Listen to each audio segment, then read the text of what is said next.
Hello, I'm Brad Kelly, and you're listening to Method and Madness.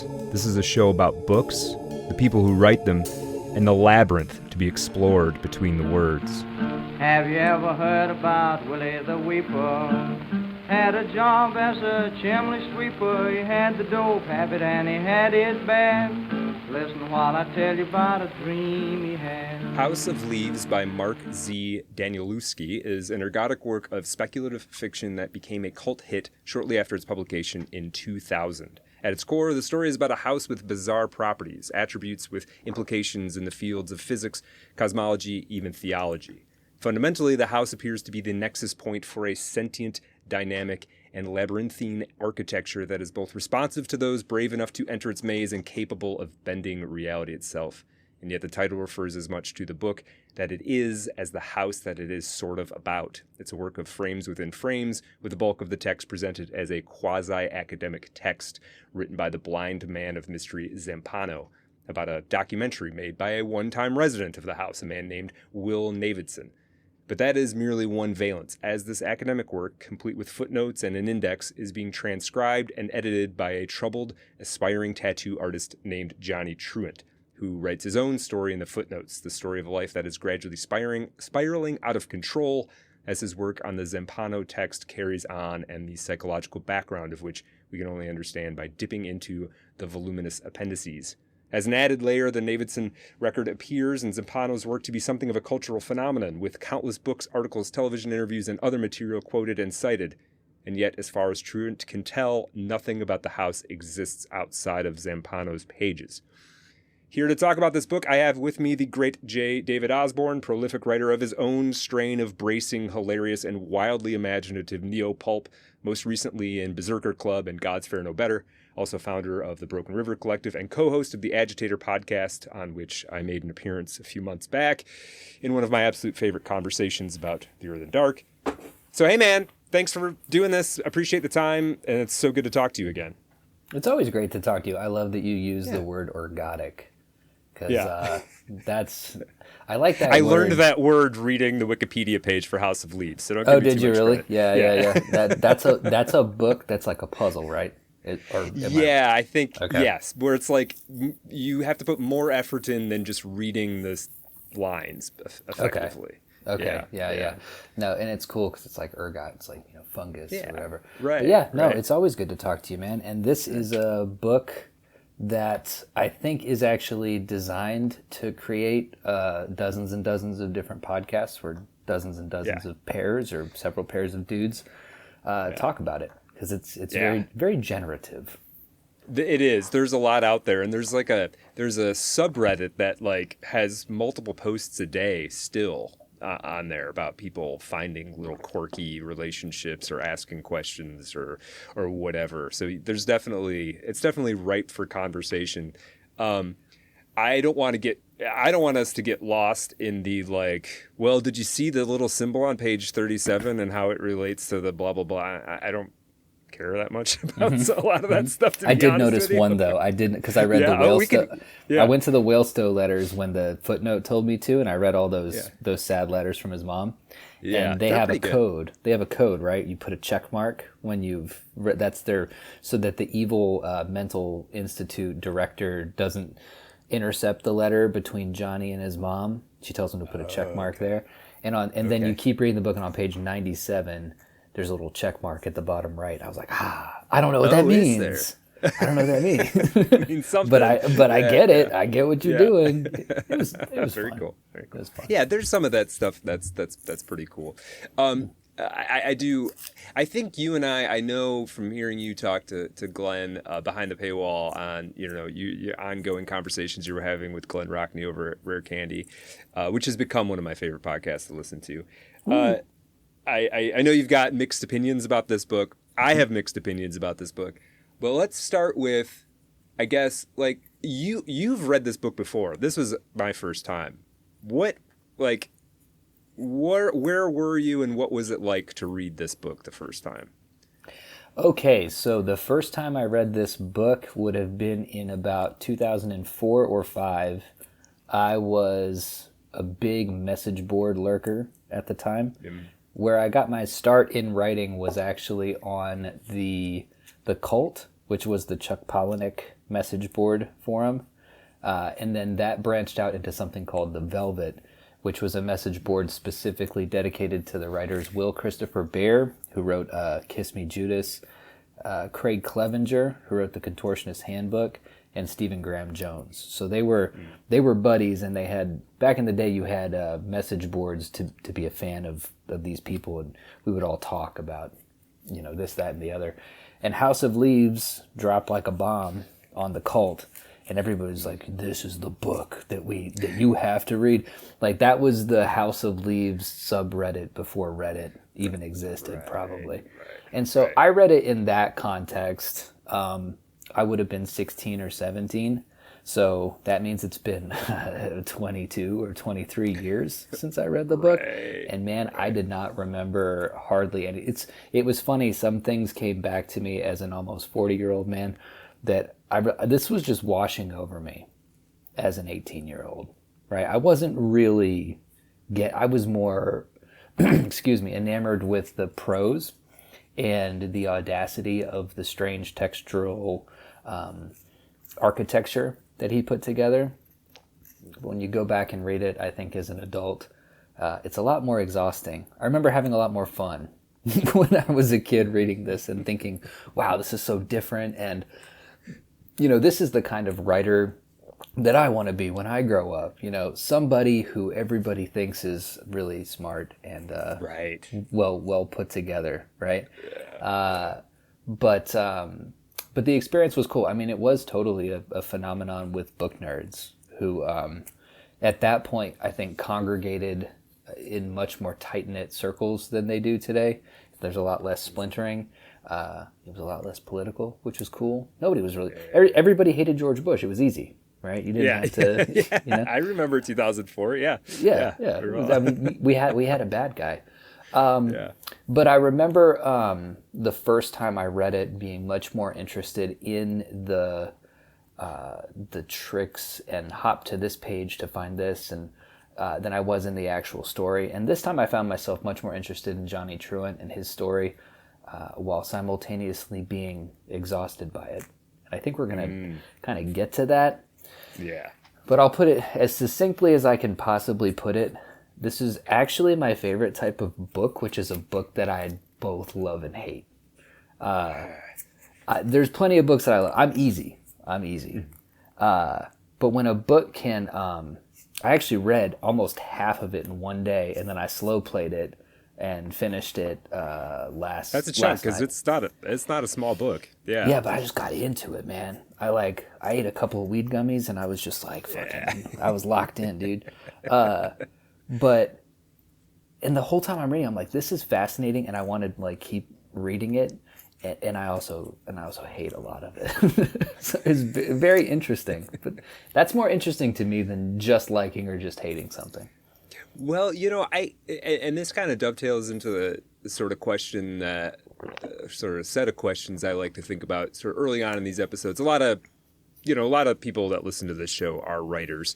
And so, I like to kind of talk a little bit about what we may have learned as writers from this book. And I think, if you're kind of looking at a book to try and what can I learn sort of craft-wise out of this, or what, more specifically, what I like, what I don't like, you can learn a lot from any book. You can learn a lot from a book that you hate. I've definitely read stuff where it's like, why doesn't this work? Right? Like, what is this author botching that's making me dislike this so much, so I can avoid that, right? But this, having the kind of mix of the two, does make it interesting. I'll share too, but what do you... I guess it's interesting because you've read this so early and then read it just now. Yeah. What do you feel like you may have taken from this book, either the first time you read it or this time around, as a writer? What is in there that you're like, oh yeah, that's good, or definitely don't do this? Yeah. So early David definitely would have taken the rhythm of the sentences for sure in the Johnny Truant sections. And the kind of general decline of your main character, which is a classic noir trope. It's not unique to this book, but I think it's really well done in this book. I think that Johnny's kind of disintegration as it goes on, as it gets, kind of physical, I think it's in the top 10 percentile of times that's been done for sure. But I would have, stylistically speaking and writing speaking, I would have taken the rhythm from it. I would have taken the also the research, which is something that's held through till today. This is obviously a very deeply researched book, although I think most of it's a troll. I think in a lot of ways people might miss that he's trying to be funny in like a kind of autistic guy kind of way, because a lot of the footnotes are really funny. Like you'll see something about like how, houses can be this horrific thing that will eat your soul. And then the footnote will be like from Better Homes and Gardens or something like that. He's fucking around in a lot of it, right? So I would have taken that. This read through, I noticed something incredibly simple, but a light bulb went off in my head, because I was thinking about how this book is marketed as a horror book. It's not very scary, in my opinion. It's emotionally effective, I think, but scary, I don't know. But I'm also, the back rooms don't work for me. Like, things that are big that aren't supposed to be big, I'm like, all right, cool. Do it. But, so I was thinking about, okay, like, why is this a scary book? Well, the conceit can be scary, but what I noticed on a line-by-line, sentence-by-sentence basis is that in a lot of cases, Danielewski actually tells you that something is supposed to be scary. And then I started thinking, like, wait, how common is this? And I was reading kind of these pulp novels. I'm reading Conan right now, and I'm also reading Larry Correia's books. And I realized, like, wait a minute, everybody does this. So there are parts in House of Leaves where, because it's a film, and we're kind of getting an exegesis on this fictional film by this guy, Navidson, it'll just say it was a scary corridor, right? Right. Or it was an imposing dark, and it's like, and the growl sounded very scary. He never uses the word scary, right? Right. Because that's too on the nose. But it's just saying that word. And then as a reader, you're kind of thinking like, oh, okay, it's a scary one. And your brain changes it. It's not a normal hallway anymore. It's whatever you think is scary. You know what I mean? Yeah. So that freaking blew my mind, dude. And I started, like I said, wondering how often in books have I been, staying up late and scared. And it's because a writer keeps telling me, now this is very scary. Right. Remember how scary this is. You know what I mean? Right. But it fucking works. Anyway, once I realized that any kind of hold it had, the spell was broken and I couldn't get back to it. But for a while, like when they first go in and it's dark and everything, it's like, oh, the caverns were, imposing themselves on them. And just how many times it said, like, it's dark, it's black, it's Vanta black, blacker than black. Right. Fuck, that's black, dude. That's oh my God. That's so fucking black. just shivering. Yeah, just terrified. Yeah, that's interesting, because that falls into the like show don't tell sort of thing, right? That falls into the telling side of the ledger when it comes to that sort of thing. And I've always thought, and maybe it's because in Lovecraft it's like more obvious, because that's kind of what Lovecraft is often guilty of too. He just sort of like, and it was so scary that I can't even describe to you how scary it was. But it works for me. Like the Call of Cthulhu, I'm like, yeah, it's fucking whatever it is, dude. It's fucking scary. But it's weird that it works, and it's funny that it works. But I would ignore that little tidbit as a writer at your own peril. It's the advantage of doing things in the first person, because if you're writing a story from a first person perspective, the narrator can say, "This happened, and I was terrified," and it just works. It is what it is. Yeah. No, that's a very good point, and how these things land differently in first person versus third person. Because, if you, in fact, sometimes if you have a first person narrator and they're doing the sort of show tricks that you would use to demonstrate that it's scary that you would use in third person, like physical thing, shivering, whatever, or even some atmospheric sort of misdirection, or not misdirection, but like describing the atmosphere sort of obliquely or something to make it scary. That stuff comes off weird in first person a little bit, you know. It's like, dude, how did you? It's like, dude, I went out to the bar with the boys, and we started making fun of this, and dude, I was my shoulders were shaking, and I was holding my belly, and tears were coming. So you said something. What did you say that was funny? You know? Right. Yeah. Exactly. Yeah. Exactly.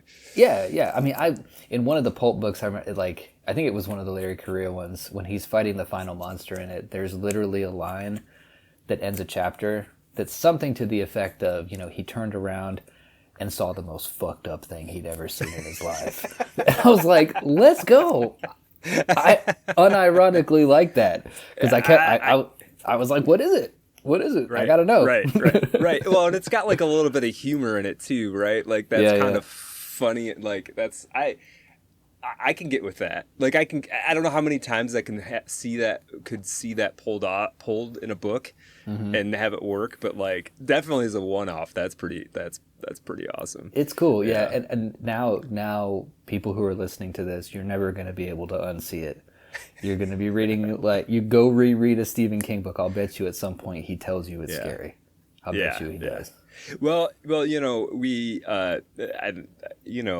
enough conversation has been had about Cormac McCarthy books. I'm not going to go deep into it. However, he's one guy who like almost never does the telling thing, right? It's all show. I mean, he's doing this third person dramatic thing. He's the master of it, yada, yada, yada. But if you read Blood Meridian, there's like 3 times where there's like some interiority, like and one of them, it has to do with, I think it's when the kid and the guy who gets the arrow through his leg, I think it's when they're like out camping trying to survive. And then they get some bats come around at night, and Cormac just writes, and they were scared. And that's like the full sentence. Again, use sparingly, it works. Right. It does work there because, well, in that sense, you have the whole pressure of the book. It's like never been given to us what's actually going on in their head. And then you just have this one moment, and they were scared. It's kind of amazing in that. Yeah, exactly. That book, but, exactly. Yeah. So there's things that I don't know if this is like a negative or positive thing that I learned from this. So I've been thinking about the phenomena of immersion in books. Just like how you said you read half this book in a go. That to me means you are immersed in it. But also just this like, as the reader experience of buying in and going with whatever's happening and sort of never... like how long can we take the reader before they go, oh yeah, I'm reading a book. That's right. Like we deceive them that they're not reading a book, essentially, right? Create this internal mental experience. And, this has been my particular thing I've been thinking about, and for myself been kind of holding it up as this virtue of good writing, and like, how do you make sure it's happening, et cetera, et cetera. And then I realized the one thing about this book, I think what bothers me about some of these ergodic qualities, some of this, the footnotes and the appendix and all the stuff at the back doesn't bother me, because I almost feel like you could get away without reading it and still have but I did realize that this book, like, it kind of kicks me out every so often. It's kind of like, by the way, you're reading a book, and that's like...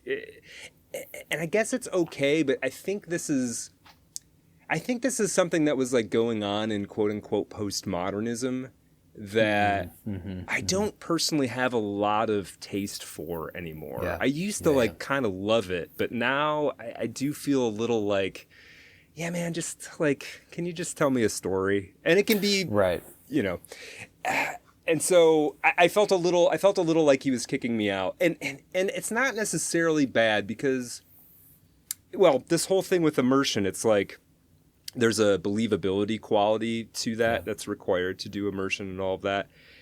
And I guess in some sense you could say like a work like House of Leaves kind of like expands what we can do and maintain that bubble of immersion, maybe. Like, maybe I can give it credit in that regard. But that was the thing it didn't make me think you don't have to worry about immersion. It made me think like, oh, maybe it's even more delicate. It's either more delicate than I thought, or I can push it further than I thought and like bump up against the edges of it. And make the reader almost fall out. Like, maybe I can get away with more stuff and not break immersion than I realized. Yeah. Okay. Yeah. No, that's really interesting. I think that the key to immersion is all in pacing and keeping people engaged. And the simpler and pulpier and soapier you get with it, the easier it is to be immersed. When you say this was a common postmodern thing, it's very true. So this would have been obviously after Infinite Jest, which is like the nuclear bomb of postmodern novel fiction, and the footnotes are a clear kind of homage to that book. But what's interesting about postmodernism is that it actually, I don't think it makes for immersive storytelling at all. I would, one thing I noticed, even when I was, well, you're right though, because I was reading it like that, right? But I always felt like I was at a distance. I felt like I was separate from it, because with postmodernism, it's basically, it's a lot of navel gazing, right? Because the whole idea of postmodernism is that there are no first principles, and there's always like a viewer of the thing, and we have to take the viewer of the thing, in this case, Johnny Truant. We have to take his fallibility as its own kind of personal truth, right? But without any kind of, there's nothing, until the very end, I would say, there's nothing archetypal or mythological to latch onto in the book. So really what you have is Johnny Truant's long screeds about having sex with a lot of different women, and which are funny. I like them. And he ties it up nicely at the end, right? Because the whole thing becomes like a motherhood deal, and Thumper, the stripper who he's in love with, has a tattoo over her vagina that says the happiest place on earth, and it's the returning to the womb. That's the happiest place on earth, and the house is a womb. Anyway, it does start to make sense. Though as I was reading them, I was like, dude, just stop.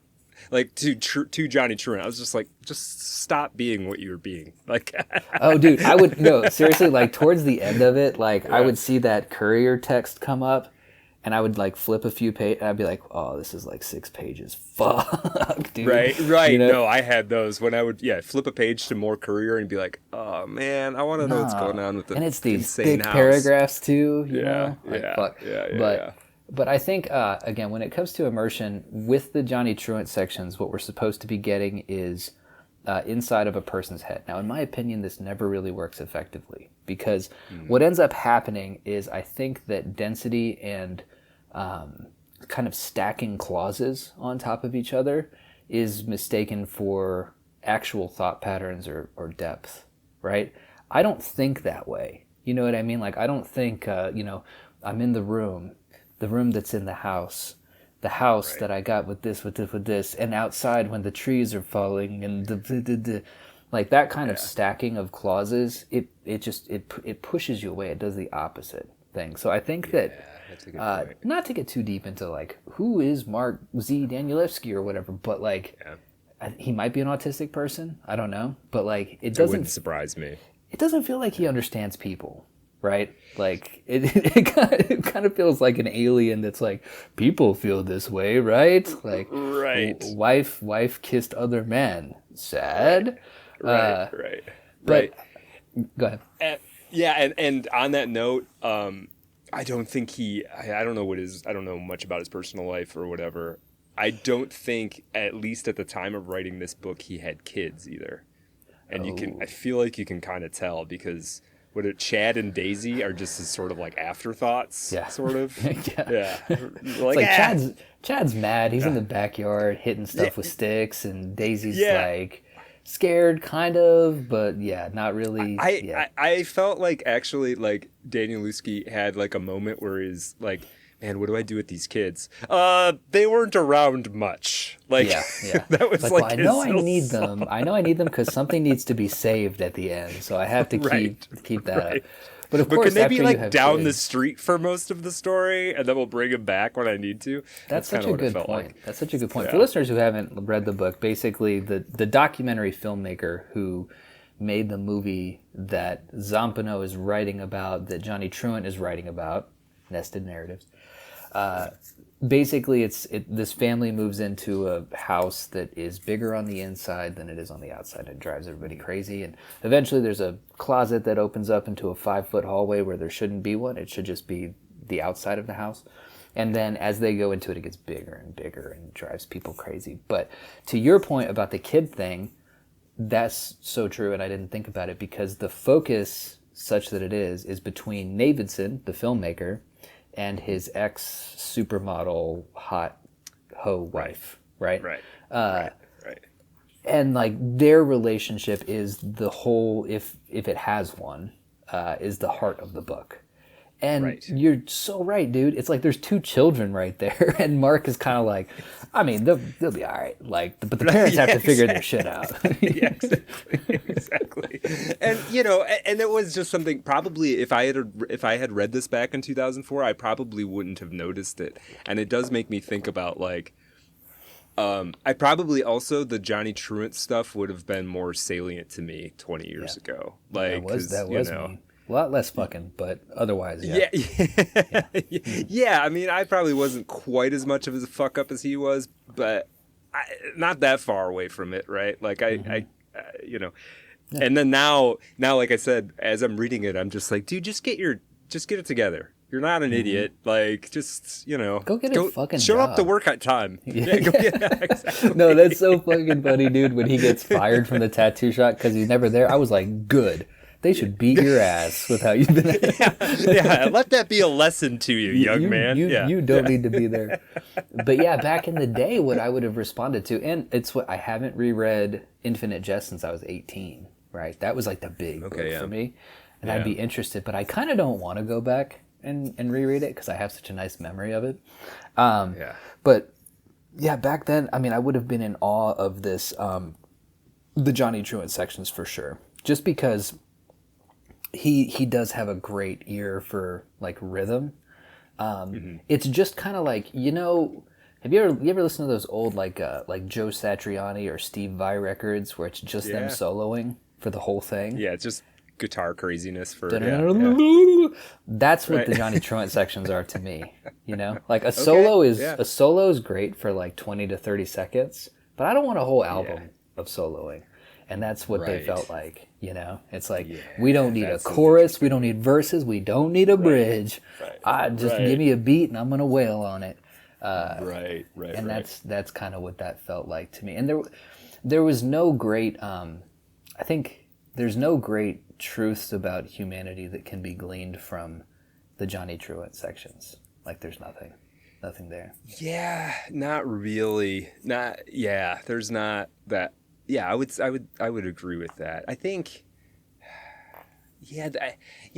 there's like this, and maybe this is a good sort of moment to talk about this. I feel like this book, as soon as I got 50 pages into this book, I was like, oh, this is clearly a Gen X book. And I don't like getting too lost in the generational things because I do think when we talk about generations, what we're usually referring to is actually like it's like 20% of the middle class and upper white people alive at that time. And that's what that's really what we're saying when we say, oh, that's so Gen X or that's so millennial or whatever. It's like, I don't want to make too much of that, but there is something very Gen X about this. And I think a lot of it is in the Johnny Truant section, obviously.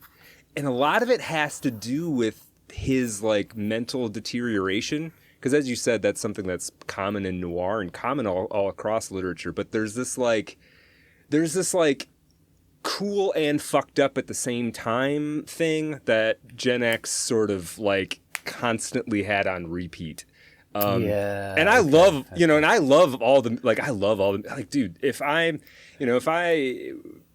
in my car, I'm usually listening to like Alice in Chains sound great. Like, I love, this is not me knocking the whole thing. It's just noticing what the sort of aesthetic taste of it was.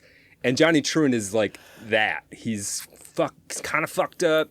He's going crazier, but he's also like sort of somehow like special at the same time. That's and there's like a romance to it, you know? No, yeah, he's like a loser with horrible teeth who's falling apart and is addicted to drugs.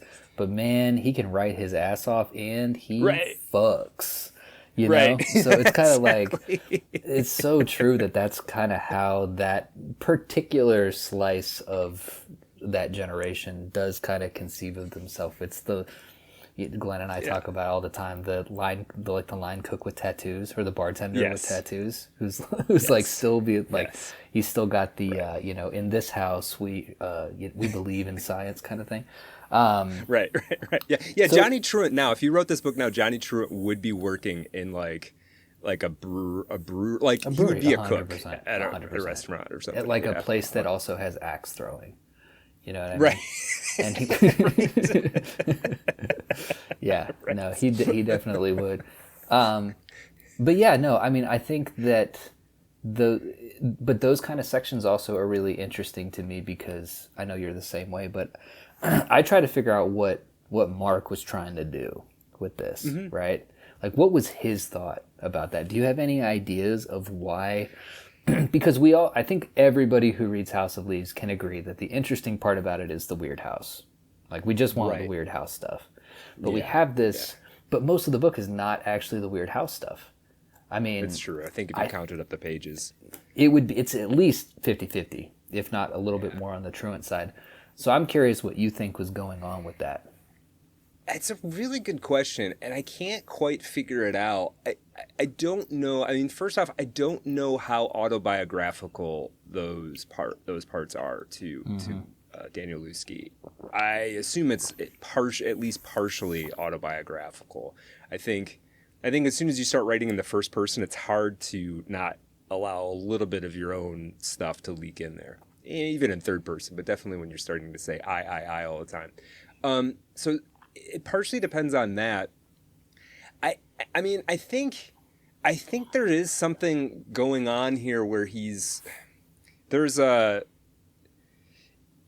term for it, mise en abîme or whatever, when you like, the example I always think of is, like the laughing cow cheese things.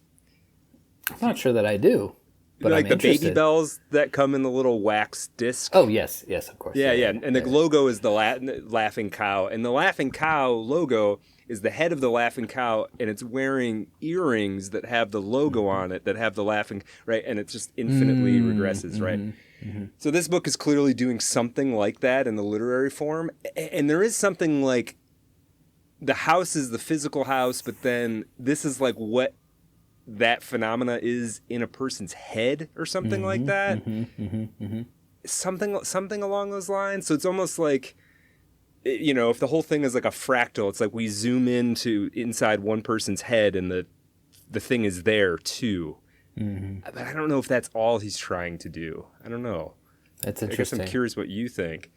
We're on the same track. I think that novels in general, especially literary books and especially postmodern books, are designed to be maps of the author's brain, right? Yeah.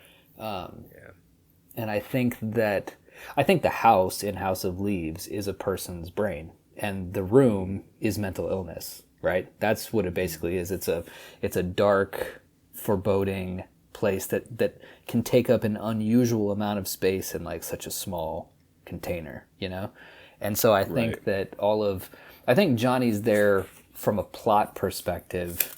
And this is the kind of lore stuff that you didn't want to get too much into, but no, we can do it. Just get into it. Briefly, I do think that Johnny wrote it all. That's my theory on it. I've heard that. I saw this on the subreddit. Yeah, I'm in the Johnny Truant camp. Yeah, might have been you. I didn't look at the username. Yeah. Was it Mouseketeer? No, it was. But I do think that the fact that the Whalestow letters are there and that it's kind of like the code from his mom got in there. I think basically it's all about mental illness and deterioration, right? I mean, you see that at kind of every level, and each character gets psychoanalyzed. They analyze Davidson, they psychoanalyze Karen, his wife, they psychoanalyze Reston, who, correct me if I'm wrong, Reston's in a wheelchair, and there are periods where he moves around like kind of like a monkey, like on his hands, right? Yeah, the wheelchair's broken at one point or something, and he has to like drag himself around. Yeah, beast mode, total beast mode. Yeah. And then there's Tom, who is Davidson's alcoholic twin brother, and then there's Holloway, who's kind of the Yukon Cornelius of the operation, if you will. I liked Holloway. Well, until he went crazy and started killing everybody, I really liked Holloway. It's really the only rational thing to do when you're when you're a badass who has to chase monsters.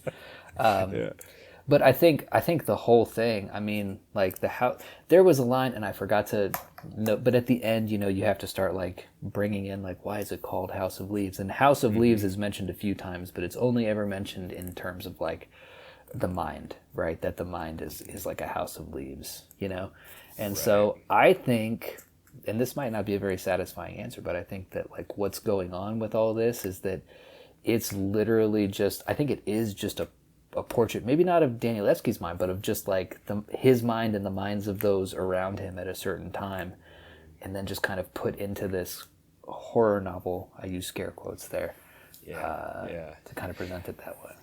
I think that makes sense. So yeah, it's like I do like the idea of this house being like a mind, but a mind that is undergoing, we're all undergoing some level of mental illness, right? So, but then that makes it interesting because not only is the once they for people who haven't read it or haven't read it in a long time, Davidson becomes obsessed with the interior of this space. They go down in there. It's enormous, but things also move and change. The first time they find this big spiral staircase, the first time they try to go down it, it's like 5 days going downstairs, and they end up going back up.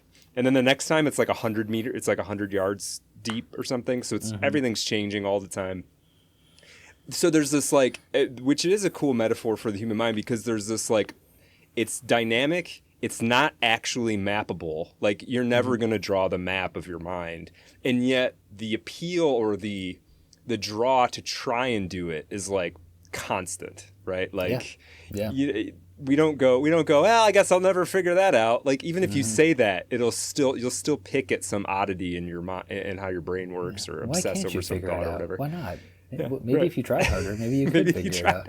Maybe if you weren't such a piece of shit. And the book does that at times, right? And so I think I really do think that like some of the coldness that you feel, it might even have been necessary to write something like this. Maybe he didn't want to get too into it. But I've never read a book that was this fascinating and also as distant as it was, right? Yeah. Oh, but that's the other thing too, is that it follows, there's like a lot of threads that really never get followed up on. There's the whole crossed out Minotaur section. I thought that was really cool, right? Yeah, that was really cool. Yeah. Like the bits about, and I know you and I nerded out about, or talked about how we nerd out on like writing stuff last time we talked. And there's plenty of stuff like that in this book, in the footnotes. Like if you want to know about isotopes, you can learn about isotopes. I was online like, I don't know what this means. Right, and so I was like looking up YouTube videos, like explain this to me like I'm 5.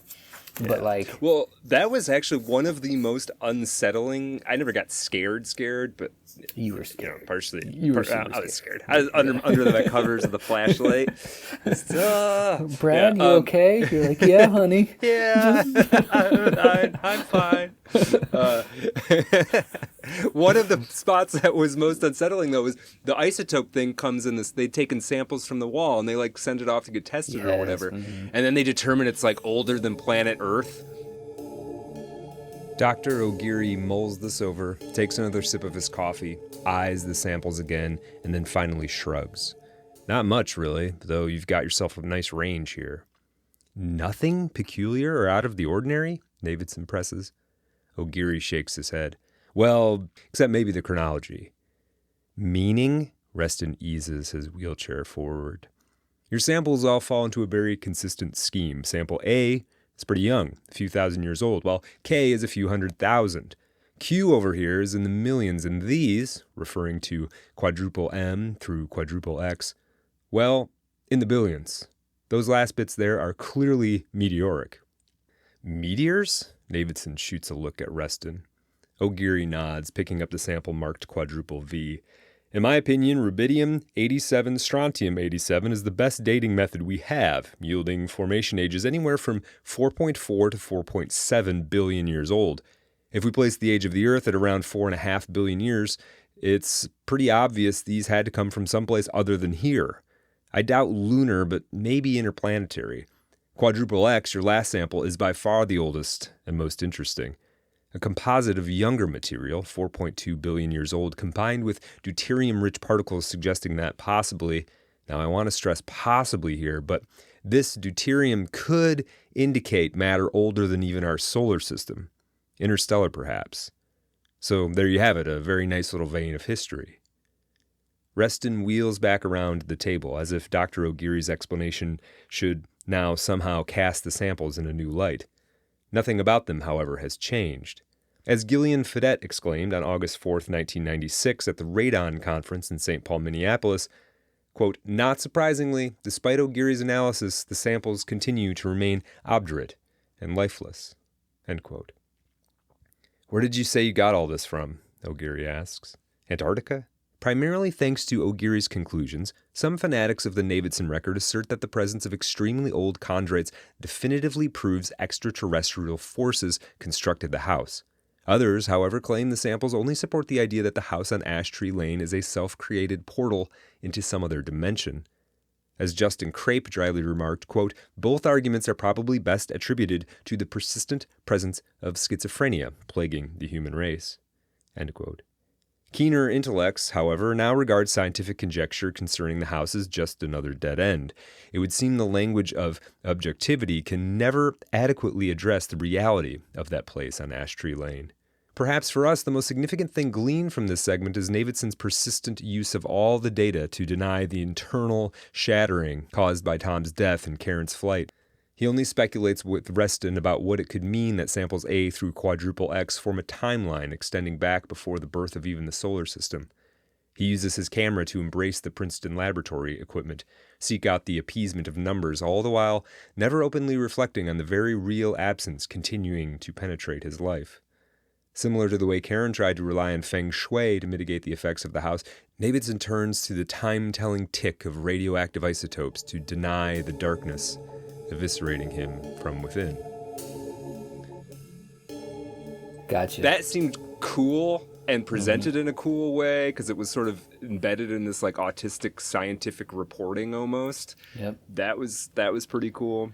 But yeah, that was cool. But it was also part of the. It does create some separation from you as the reader because it's like I'm leafing through documents now. You can't get into it. Like there's any of the like the little soapy things like the infidelities or the clash of males or even Johnny being pursued by Gdansk man who's like the psychotic boyfriend of somebody he had sex with or whatever.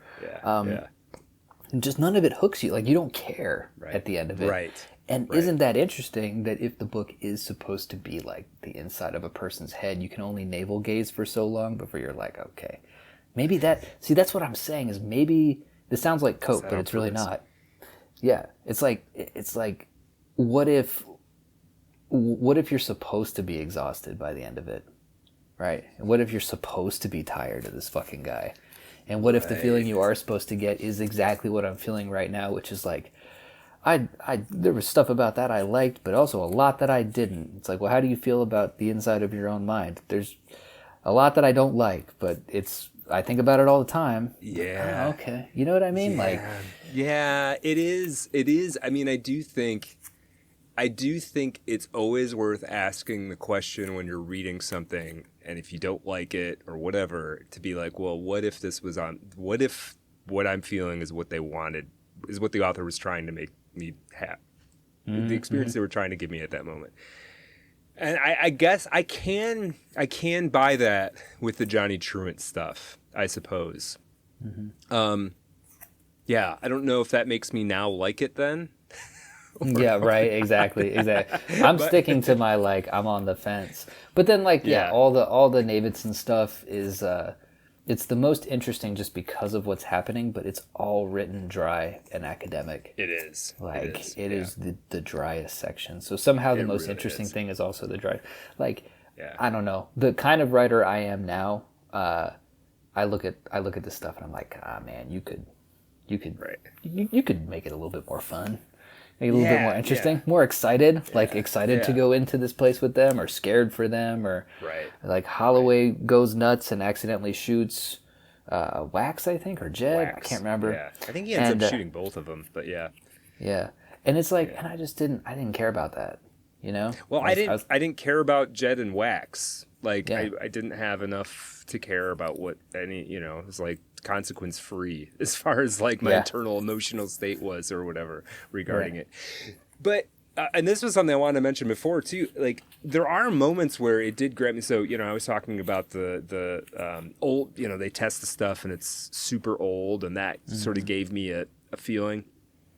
I found the most effective. So I mean, one of my favorite sort of motifs in a work is ontological shock, right? Just this like a thing happens that can't be explained, and now we as human beings have to like fucking deal with it somehow psychologically. Like that's the Earth in Dark, right? I mean, right. Yeah, I mean that's it is pretty much, yeah. And I love it, right? I mean, this is why I like the Twilight Zone when I was a kid. This is why I like a lot of stuff that I like.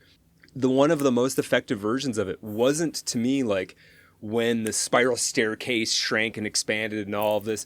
It was, and it wasn't even when like the doorway showed up. It was when they measured the room, and it was 1/4 of an inch bigger than the outside. Upstairs in the master bedroom, we discover along with Will and Karen a plain white door with a glass knob.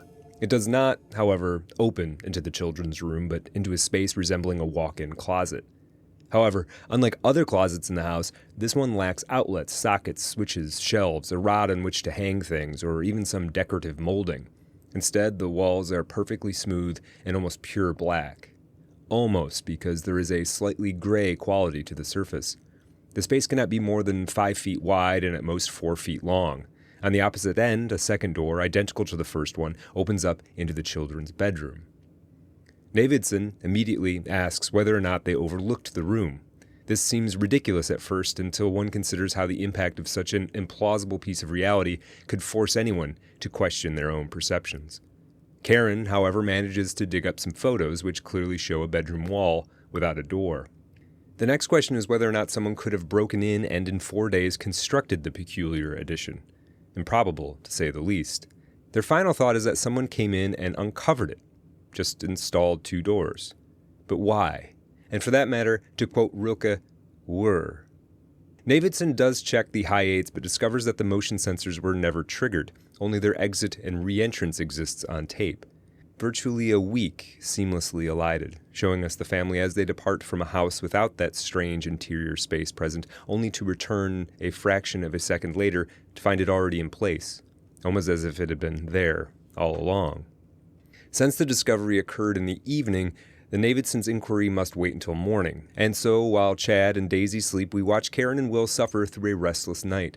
Hillary, their 1-year-old Siberian Husky, and Mallory, their tabby cat, lie on either side of the 24-inch Sony television, unperturbed by the new closet, or the flicker from the tube, or the drone from the speakers.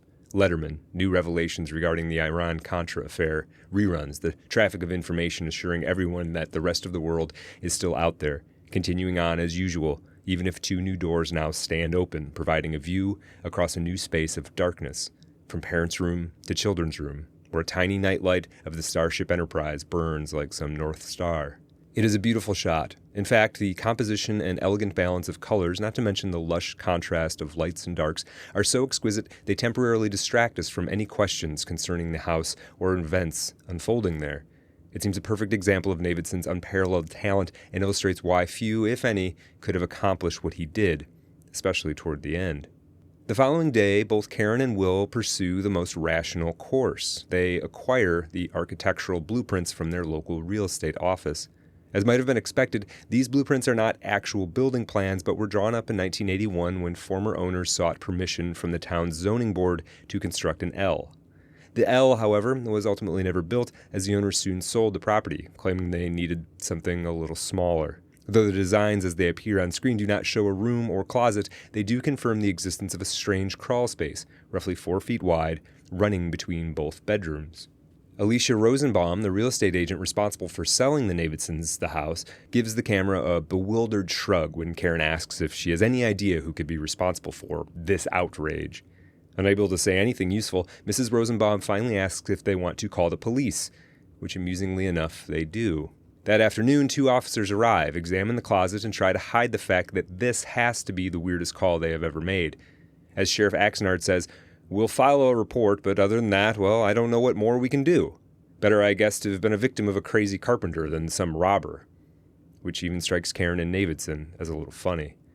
With all the obvious options exhausted, Davidson returns to the building plans.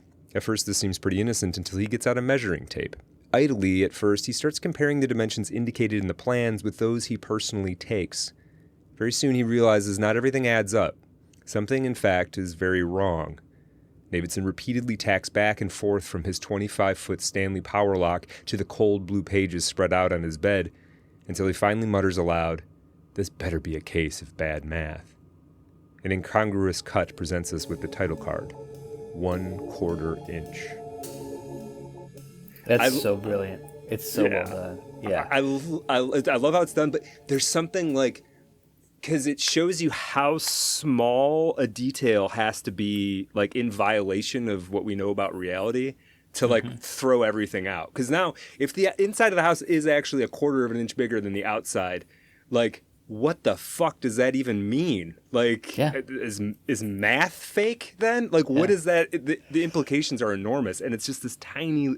I loved that part. That was the one part I was like, actually, and the most envious of Danielewski as a writer. I was like, oh damn, I wish I would have come up with that. Yeah, it's a cool idea. It's a super, because they do everything too. That's one of my favorite sequences, because they start off with just tape measure, and then he invites his buddies over, and everybody tries it, and they're like, no, it's weird.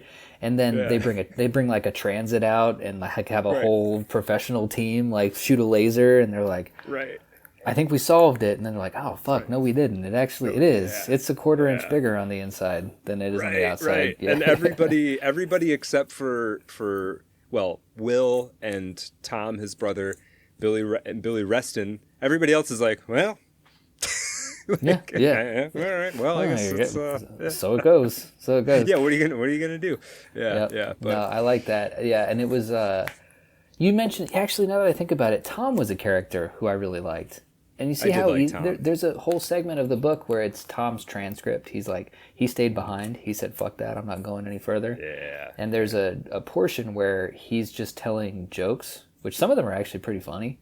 That's all you have to do. And then he drinks when he thinks that his brother is dead, and that he felt like he just gets really fucked up. And you're like, okay, so why is that same level of characterization not applied to the guy who we spend half the book with, you know? Right. Well, this is the thing is, you're right. I did like Tom, and Tom did have all these cool qualities. He's a real character, and I tend to think that it's not the answer to how to write a good character, but it's part of it. Is like, if you give me like something that feels like a contradiction about a person, then I start to believe that they're real.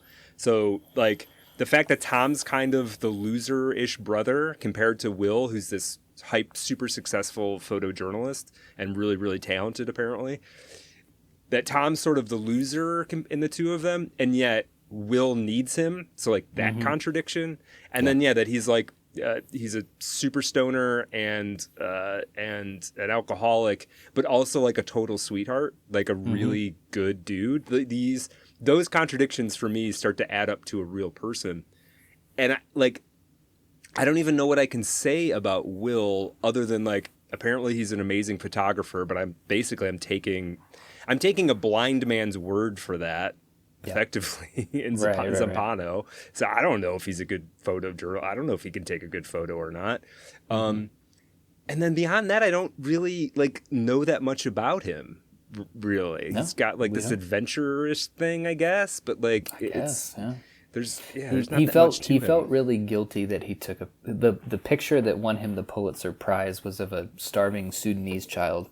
And towards the end, we kind of get that he's been haunted by the fact that if he could have done something, maybe. But like that's not like a character though. That's one element of a character. What you're talking about, and what I think is important for literally every character in a book, from the main protagonist all the way down to somebody who's only there for a few sentences, is exactly what you said. It doesn't necessarily have to be a contradiction, but it has to be a little humanizing touch. Right. And that's why I think if we're talking about books, like Charles Portis is really good at this. I feel like we mentioned Elmore Leonard earlier, but he's really good at this. And it's adding those little details. It became kind of a cliche when you have filmmakers like Tarantino, who it's like, oh, this is the guy who runs the strip club, and he's gonna have a funny line about an asshole and an elbow or whatever, and like it's a little silly at times, but that's just what you have to do. You have to give the people like one thing that you can kind of remember them by, and then the world starts to feel alive. But yeah, no, I mean, what's Karen's deal? We don't know. She's a really crazy ex-model. That's all we know about her, right? And so, So, we don't know much about her, and we don't, I didn't know whether to be like, it was interesting. I mean, I guess here's the thing I did like about Karen. So there's this ontological shock thing we're talking about. Karen's response is to like kind of pretend it's not happening as hard as she possibly can, which is something that I think some people would do in that situation. They would just sort of like, I know people who would do that. They would just sort of like, well, I'm just going to look over here and I'm never looking back over there ever again. And that'll solve it somehow. I won't have to, nothing will have to change. I'll just have this one little thing about life that I don't have to look at. So that part kind of appealed to me. And I guess she had this like kind of dependency on Navidson that was somewhat believable, but although not entirely believable. What do you think about like the fact that it's dialogue too, right? I mean, Tom gets a lot of dialogue. I think hearing characters speak is huge too.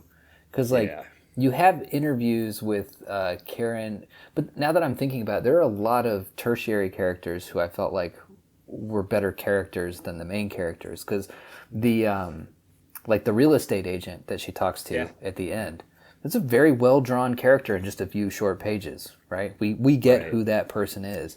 And then the tattoo shop boss, you kind of like the guy by the end of it, because when he finally he keeps being like, hey, you're a dick, but then because you know that Johnny Truant is a dirtbag who's been ruining lives left and right, like you realize, and there's I know. There's a point where Johnny falls down. He thinks that a creature is coming after him, and he falls down some stairs. And the boss actually cares. The boss who's been calling him like a fuck up this whole time. He's like, dude, are you okay? Like, are you good? And then as Johnny gets worse and worse, the boss keeps being like, hey man, like, for real, are you okay? Right. And it works, right? Because when you were talking about contradiction, he's presented at first as just an asshole boss who basically tells Johnny like, your drawings suck and you are never going to be a tattoo artist. And by the end, you're like, maybe he's a dick, but he's just a dude. But that's missing from a lot, almost every key player, Right, We actually don't have that with Johnny, because we have no idea what Johnny likes. What does he like? Yeah, sex and drugs. And even those don't even feel like things he necessarily likes, but like compulsive sort of things he's cramming in the hole in his heart, sort of, more than like preferences or whatever. Yeah. I don't know, man. Thinking about the other characters. Well, like Billy Reston is almost an interesting character, but doesn't ever quite get there for me. Mm-hmm. Like I at some point I'm like, I did ask myself at some point when I was reading, I was like, well, what does this book look like without Billy Reston? And I don't know how much it really. I suppose some of the tactical searching, the labyrinth stuff changes, but I don't know that it matters all that much. Yeah. No, it's true. Yeah, it's true. Yeah. And you know what's really funny is that I don't know if this is true at all, but I just had this thought. I wonder if there's like a codex or something that we're missing, where it's like, oh man, if you guys had read like the 20 pages of the dipshit files, you would have known that. Like, I'm sure there is. you would have known, the characters would have really come alive for you. It's like, oh, okay, so there's character sheets for the book. Right. But so much of the book is like that. Yeah, there's probably also like a Reddit thread that's just like, well, you didn't understand Will Davidson if you thought, he wasn't a good character. Like, that's the thing. It's like probably some. It's a level to this shit, right? Because I'm doing that at the same time. I am being the guy who says, just give it some time and finish the book, and you might not really like it that much, but it's a worthwhile read. Yeah. And but then there's the extreme one where it's like, no, you just didn't understand. No, Navinson's actually a very well drawn character because he's not. He's not. And he's the one who really should be, I think, out of the whole book. I think we really need to understand like what his whole deal is, but he's quiet and enigmatic, and he speaks through his images, basically, right? Right. And then, but we don't actually have any of the images, which is sort of like the problem to some extent. And this is something there's got to be a term for this. So like, anytime you have in a book or a work of art, this could be true in a movie or whatever too, where we're referencing like another work. Mm-hmm. So like House of Leaves has all these poems in the back, right? And there's like, to me, it's always like sort of dangerous territory for a writer to refer to some kind of artistic object or whatever that has this like compelling appeal. Like in Infinite Jest, you have the entertainment, right? The video that people can't stop watching. Yeah. Like, it's always dangerous territory to me when the writer veers into actually showing you the entertainment, because then it's like, well, what if it doesn't hold up to like this thing you've attributed to it? And I don't know where I was going with that. Oh, just some of the stuff in some of the stuff, like this self-referential thing to me, like the book kept sort of, I don't want to dismiss it, because I don't want to utterly dismiss, somebody's efforts, especially if maybe I didn't totally understand them. Mm-hmm. But there did seem to be a thing about this book that was like sort of what you were talking about earlier on, where there is this effort to show how smart it is. Yeah. Or maybe for Danielewski to show us how smart he is. Mm-hmm. And then when you start to, then it's like it's pointing at how smart it is. And then when I look, I'm like, I don't know, is that, like, I don't know if I'm that impressed by the thing that this whole interacting thing that we've all done. Like you said, I am most impressed with actually in the book, the house as an imaginative like metaphor, whatever the hell that thing is. That's what impresses me the most as this artistic creation, personally. No, I agree with that. I agree with that 100%. And it is. I've had book reviews for 15 years. Whenever I see a 1-star, I already know what it's going to say. Yeah. I guess I just wasn't smart enough to get this book. You know what I mean? Right. I'm like, and I always want to like type back like, probably not, bitch. So I'm with you. I try to steer away from that as much. But I mean, again, this is a matter of degree, where we're talking about House of Leaves here, where it's 700 pages of constantly him doing like, see fucking muscles. You want to see what the right. And sometimes it's pretty impressive. It's impressive, right? You're like, damn, you put in the work. Right. But there are bits and pieces, right, towards the end of the book. I found it very effective. The bit about like him and his mom going to a mental institution. I really liked her letters. I did too. And I really liked the last little bit where he's kind of, which it really, this and Infinite Jest are a lot more similar now that we're talking about it. But the fact that it ended with that kind of almost like, have you read Infinite Jest? I have, it's been a long time. And so at the end, right? Details are gone. But yes. At the end, it's like Gately relapsing, and it's this big, long sentence of basically him getting high, right? Yeah. And the end where he gets burned as a kid, like some hot oil lands on his arms, and his mother comes to like try to console him or whatever, but I guess at some point maybe she tried to like choke him to death or something like all of that. I was like, oh, this is like the beating heart of the story that you didn't have to bury 600 pages out, right? This should have come forward and, let's get to the damage a little bit quicker. There's plenty of opportunities to do that. Yes. Right? Yeah. And then we have we're with this guy and we're like, okay, you get the footnote that takes you to the Whalestow letters. A few chapters later, hit us with that. You know what I mean? Right. Have him get really high and just start rambling about that shit.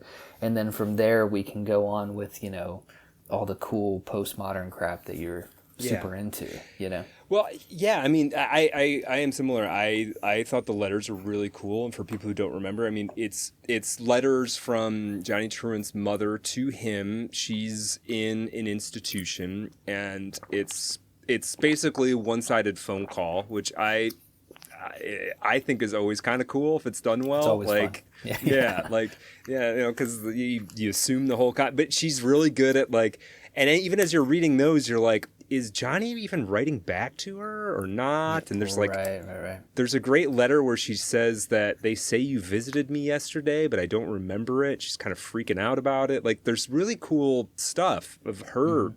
Degrading and paranoia, and we're not 100% sure if the paranoia is justified. And July 6, 1986. Dear only son, only mine, my Johnny. Your mother's mind's a mess. They've gotten away with more than I will ever fathom. Somehow they have even placed their medicines within my food and water. There's no other possibility. It is here. It is within me. What do you mean you visited me at the end of April?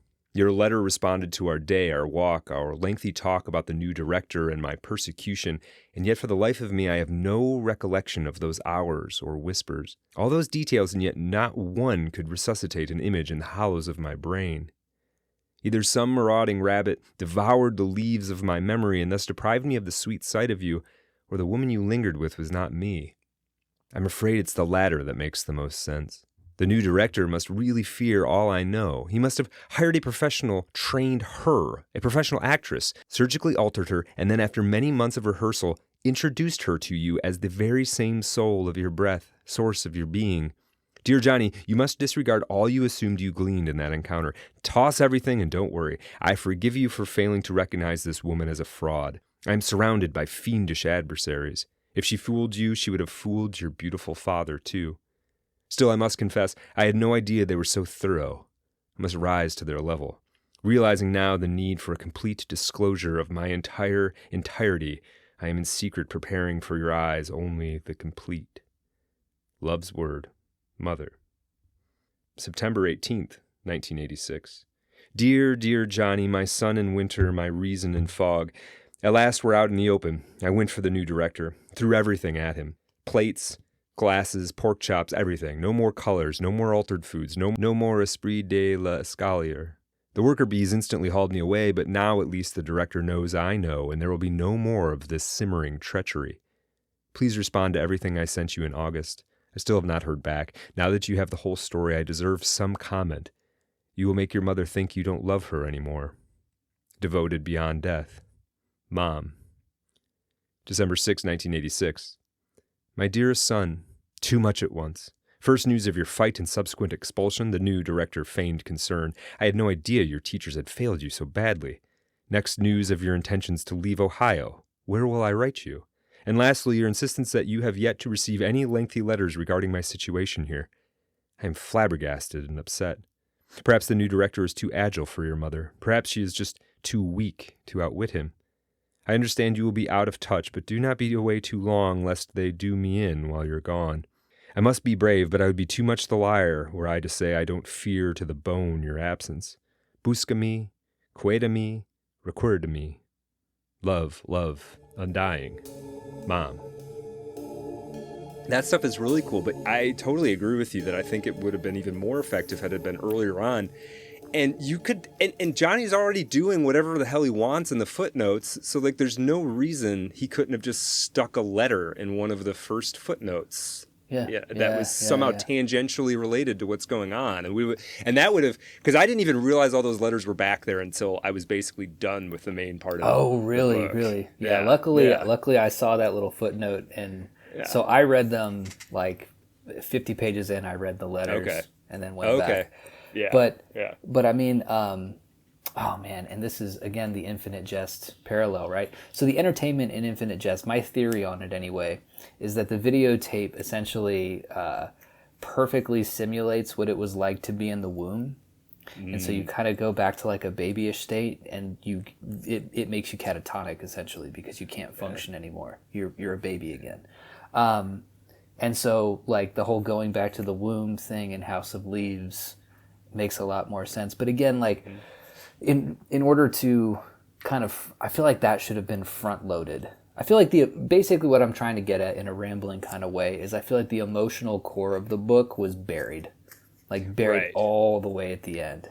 And you got to be okay with, and if we weren't doing this podcast, I don't know if I would have put up the effort to get over there. You know, I might have gotten to a certain point and been like, you know what, fuck this. Like I'm good. Skimmed it, you know, like just kind of looked and like, what happened? Okay, cool. Maybe watch a YouTube video on it. Yeah. But there's nothing compelling.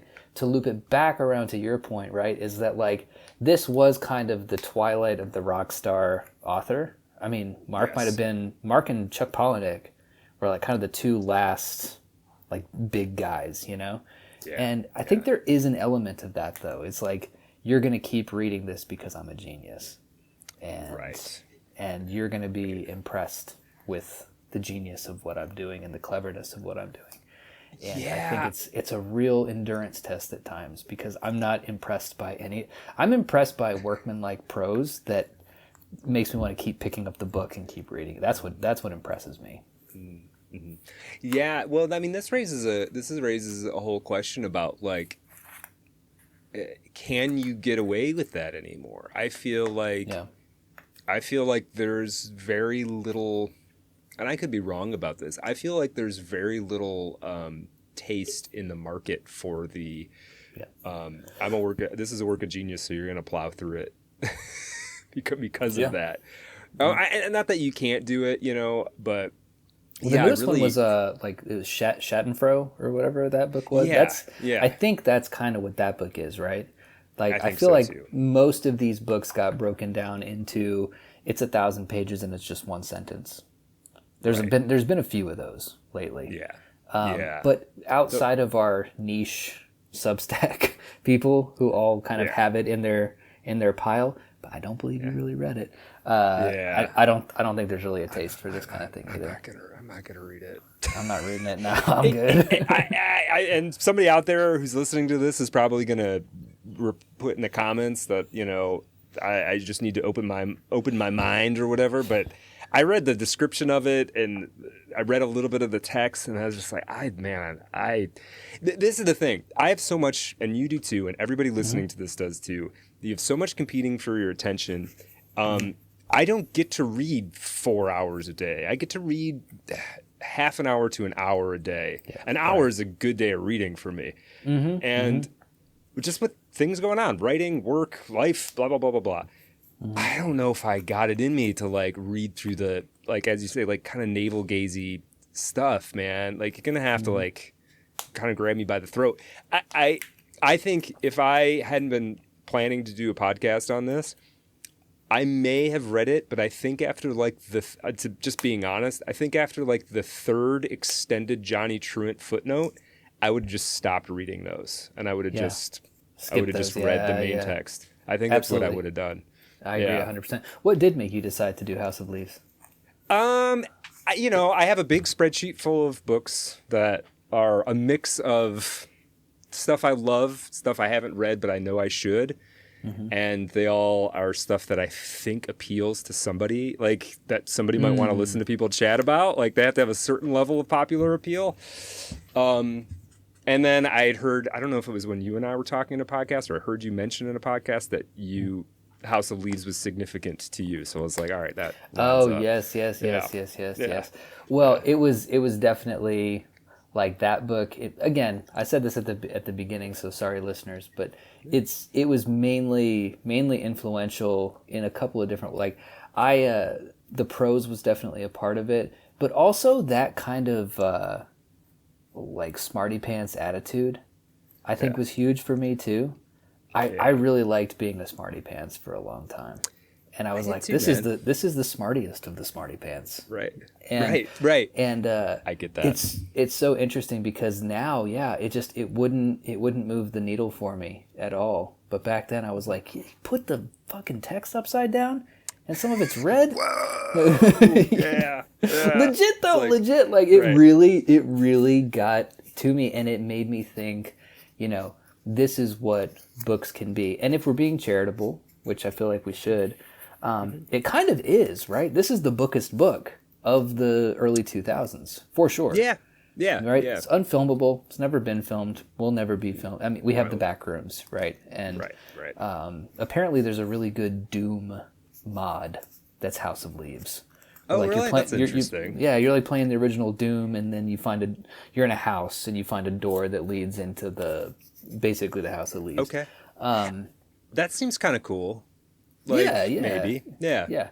But it is the bookest book, and as somebody who has always wanted to be a writer, you want to believe that writing is important in some way, but not just important, but that there's something that it can do that other things can't. And House of Leaves was that to me, and that's why Infinite Jest was one of those for me as well. I think now, like in the meantime, have you read Thomas Bernhard, like Gargoyles or? I read, oh gosh, I can't remember the Woodcutters. The Woodcutters, okay. I have not read that one. But I think Bernhard is actually like a better example of like what a book can be just of its own, right? Like kind of like the word unfilmable is what you would call it. And what you're basically saying is that it is itself. It is just a book. And so Infinite Jest, House of Leaves, the work of Bernhard, a lot of these postmodernists, like who's that guy where it's like you get the book and it's like 500 pages and they're all out of order and there is no order to read it in, like that kind of thing. Yeah, I'm not sure, but yeah. Again, I'm not doing it. I'm not buying the out of order book. That's silly. But it is at the same time, it is what only that medium could do. You couldn't do that with a film, right? Yeah. Unless you randomly generate scenes or whatever, but I think they tried to do that with AI and it was stupid. It was like this. Yeah. That's Harmony Korine did that with. Did he? Okay. Yeah, with his like heat map movie, Aggro Drift, which I liked. But I found out that when he was showing it in theaters, the dog's barking. He's going to do that for a second. When he showed it in theaters, he had AI remix it every time. And I was like, dude, that's fucking stupid. I mean, I guess in the vein of what you're saying, somewhat, like, it's worth trying. Like, somebody should try to do it and sort of see what happens, just, like, for the love of the game on a certain level. Oh, yeah. Right? Danielewski has love of the game for sure. Yeah. Because he went on to do Only Revolutions, and it's so funny because I remember when that book came out, and I was so excited because I loved House of Leaves. I knew the day it was coming out. There are two books I showed up day one to buy. One of them was 2666 when it came in that cool like box set. This was at Borders because Borders was still around back then. R.I.P. And then the other one was Only Revolutions, and I was like, "This is crazy." I'd heard about it. It was like, have you seen it? I haven't. No, I don't know much about it other than briefly looking at the Wikipedia page. So the way that Only Revolutions works is it's about a boy and a girl who are on a road trip together. If you open the book like a normal book, on the left-hand column of the page, the text is very big, right? Okay. And the right-hand column, the text is very small and doesn't take up much. Almost think of it like a funnel, right, that goes down like this. Yeah. As you move through the book, the boys get smaller. So when you reach the end of the book, it's completely small, and the girl's text is huge upside down. You flip the book over and you read it. But they're two epic intertwined poems, right? Okay. And I bought it. It was hardcover. I was like 18. I didn't have hardcover money, bro, but I made sure that I got that book. And I got like fucking like 20 pages in. That was the end of my postmodern adventure, right? So I have him to thank for that as well. You have to, I like that you said like doing it for the love of the game, because you have to admire somebody who loves the game so much that they kind of kill it. Like, this never needs to be done again. Like, House of Leaves did it. We can put footnotes and colored text and upside down text. We can put all that to bed. And for that, I'm grateful for it. And despite the fact that as a 40-year-old grumpy, who knows, maybe I'll rate it at 60, knock on wood, and really enjoy it again. Be like, I back when I was 40, I thought I knew everything, right? But even so, even with like all the criticisms that I have of it this time around, it still is this massive achievement, right? Oh, for 100%. And I really respect it. I don't like it, but I respect it. And I'm glad you're saying that, because I feel much the same way. Like, I would hate for my sort of quibbles and peeves and personal taste and preference or whatever to like make it sound like I don't think Danielewski is a massive talent and that this isn't like overall kind of a cool project and cool idea. But, you know, it does... I mean, it does take, like, I got thinking a bit about, not that I'm an expert in this area or anything, but I did get thinking about, like, postmodern architecture in relation to postmodern literature. And again, I'm no expert, but, like, one of the things about postmodern architecture that kind of filtered down into, like, the everyday life is the whole, like, you go into a building and, like, you'll see the trusses and you'll see the HVAC system and like all that stuff will be like exposed and visible or whatever. To like a generation prior to ours, that was really kind of weird. It was like, why are you letting us see all of this shit? But in the postmodern architecture, there was almost this like move of like, hey, remember it's a building sort of thing. And now, if you go into like a brewery to get a $17 hamburger and a beer, it's just like that. You don't even really... It's just like that. You don't think about it. Or to get your hair cut or whatever. It's a symbol of like, this is a new place, you know? Like this is a cool... Modern's obviously the very wrong word to use here. There was a Substack that I read this morning. I hope... Okay, I still have it open. It was from Unverified Relations. Want to give the proper shout out to this. Okay, yeah. But it was actually about it was an article about like the things that woke got right? Okay. And so one of the things I didn't read it, but I did see. It was very good. It was very good. And one of the things it talks about is postmodernism is about how, you know, again, there's no view from nowhere. Right? And everything, we have to kind of take the subjectivity of the viewer and the creators into account. But they say something in the article that's really interesting. It's a simple line. It's like, but maybe it's important that we pretend that there's a view from nowhere. Right? We make an effort to not have the exposed trusses and ducts and things like that. Like maybe there's maybe there's a reason why we didn't just initially be like, hey, this is a thing made by a person with all of our human flaws. Again, it's a matter of contrast, right? Like this coming out in the year 2000 was a nuclear bomb that just blew everybody's mind.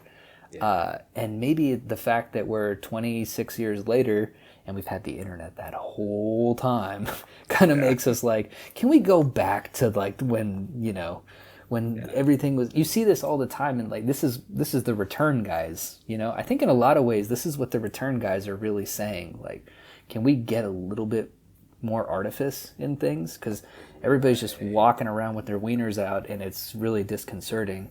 It's like, I don't want to see that part of you. I want to see the part that has clothes on and speaks like a polite, normal human being, not like the animal underneath, you know? Like, these books are about uncovering the animal behind the artist, and I'm a human and I'm flawed, and this is my brain, this is the inside of my brain. It's like, what if you told me a story about, like, a demon hunter, but he's got, like, OCD or something? Like, that could be cool also. Yeah, it was just rad. What if this was just a cool thing? Like a 700-page cool book. Right. No, I love that. Yeah. Amen. And I think that's, I mean, I think that's part of, I guess where I'm at is like, there is, I think, this sort of postmodern thing. I think there was real value in it. And there are books that fall into that canon that I really like and appreciate. Sure. It tends to be the ones that aren't doing it as much. Like I really like the work of Don DeLillo, which has these postmodern elements, but like isn't really going, it's certainly not going House of Leaves hard with it. Sure. Yeah. But I do think, there might be like an argument for like having cultural moments like that and maybe whole periods like that like if you don't have kind of blow the doors out, then like you end up never being able to like step off the track. So there might be this like Danielewski kind of widened the room out, so now we all can have a little bit more elbow room to sort of pick our place in it, if that makes sense. That 100%. That's it. No, you nailed it, dude. And that's why books like this will always be important with a capital I. If you think about it in terms of action movies, in the 80s and the 90s, it was all, like, it was Commando and Cobra, and then from out of Hong Kong, we had, like, Jackie Chan and Jet Li and guys, just rad fucking movies, Sure, yeah. And then you move into, like, this period where everything has to be, like, a wink and a nudge. You know what I mean? Like, he's now I'm going to say like the one, instead of just saying the one-liner, they say that they're going to say the one-liner thing. Right. And now we're having a glorious, beautiful return to the action movies of yore, where they're just rad again. And it's people doing stunts and hitting each other with karate chops. Right. And it's great.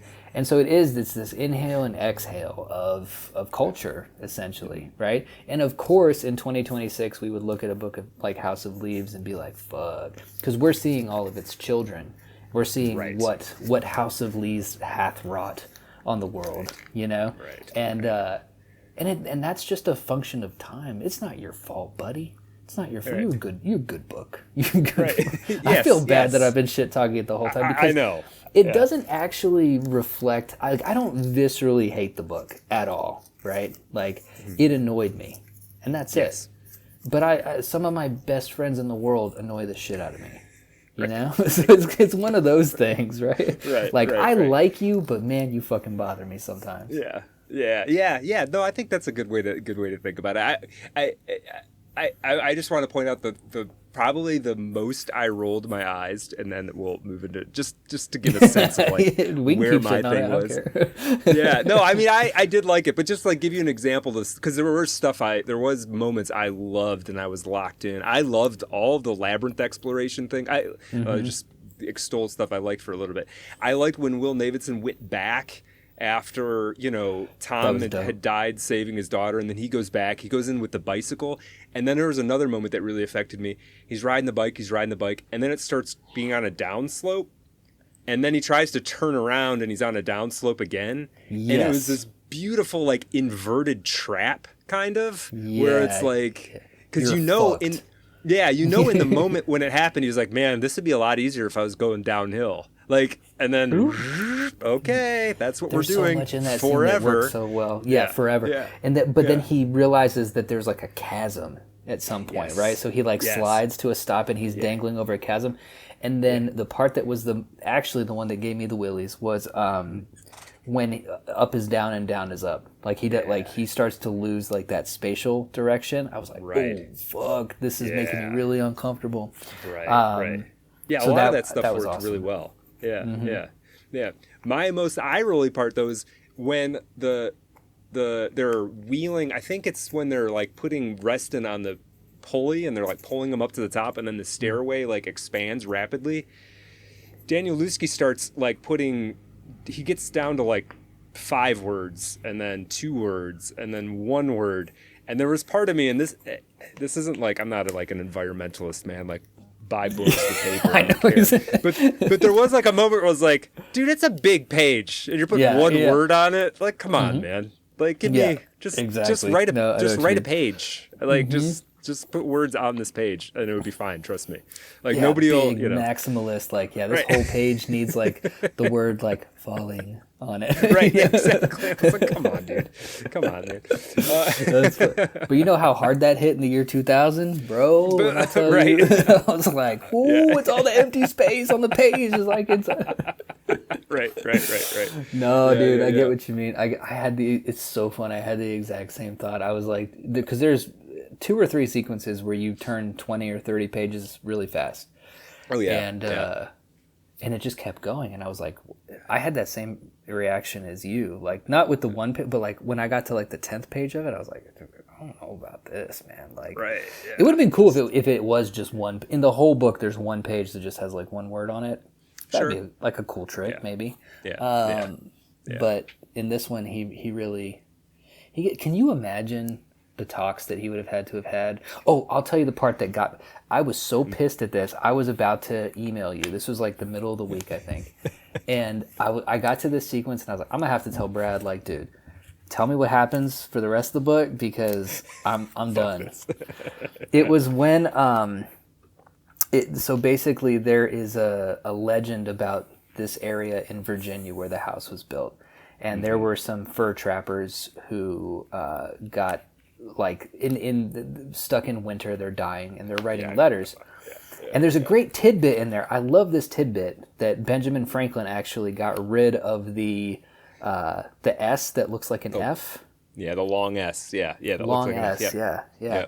But so Truant is reading these letters from these trappers, and all the S's are F's.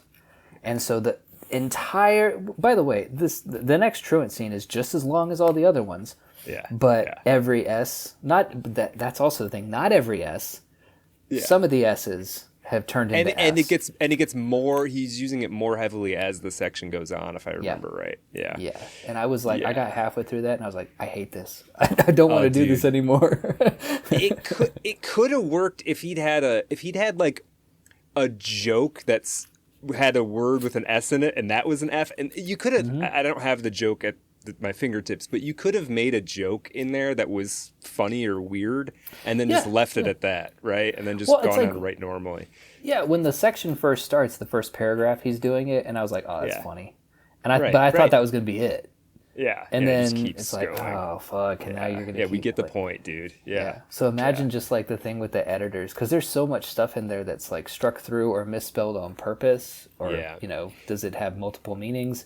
Yeah. So his editor must have been like, he had to talk them off of a ledge. Like, right. He apparently typeset it himself, Danielewski. I believe did. it. He supposedly he like went to wherever he was living. He went to New York and whatever. He like brushed the typesetter aside at the publisher and like and did it himself. I respect it. You that the one thing about it in that regard is like. Yeah, you can't have like a team. How would you have a team of people doing that typesetting? It's got to be one person making the decision, because otherwise there's just too many calls to make. It's just like too much. Yeah, for sure. Well, and he kind of just kept doing it too. What I really like, I do like his ambition a lot. I get the impression that if you were to talk to him, he's more than likely somebody who has a kind of elevated view of what literature with a capital L should be. Sure. And I always respect those people. I often disagree with them, but I respect it. Because his book, The Familiar, was supposed to be a 27-volume, essentially season of a TV show that he was writing in the style of House of Leaves. And I want to say he got the first 3 books out. Okay. I have the first one somewhere. And it was exactly like House of Leaves, though. That like none of the characters they were all just these flat, they had funky names, but it was really hard to get into. And it got canceled after 3 books, and because they were like, this is massively expensive to put these things together, and people are not buying them. Well, and then the thing is, it's like, that's the other thing too, is like, just from a marketing standpoint, like how repeatable is, like, House of Leaves is like a magic trick, and then how many times are you going to show me that magic trick? Yeah. It's like, this time the ball comes out of the other sleeve. Right. No, I agree 100%. Yeah. What I would be really impressed with, and I take this as shitty as you want to or not, but I would really be impressed if I saw from Mark Z. Danielewski a tight 300-page thriller. like Jack Reacher.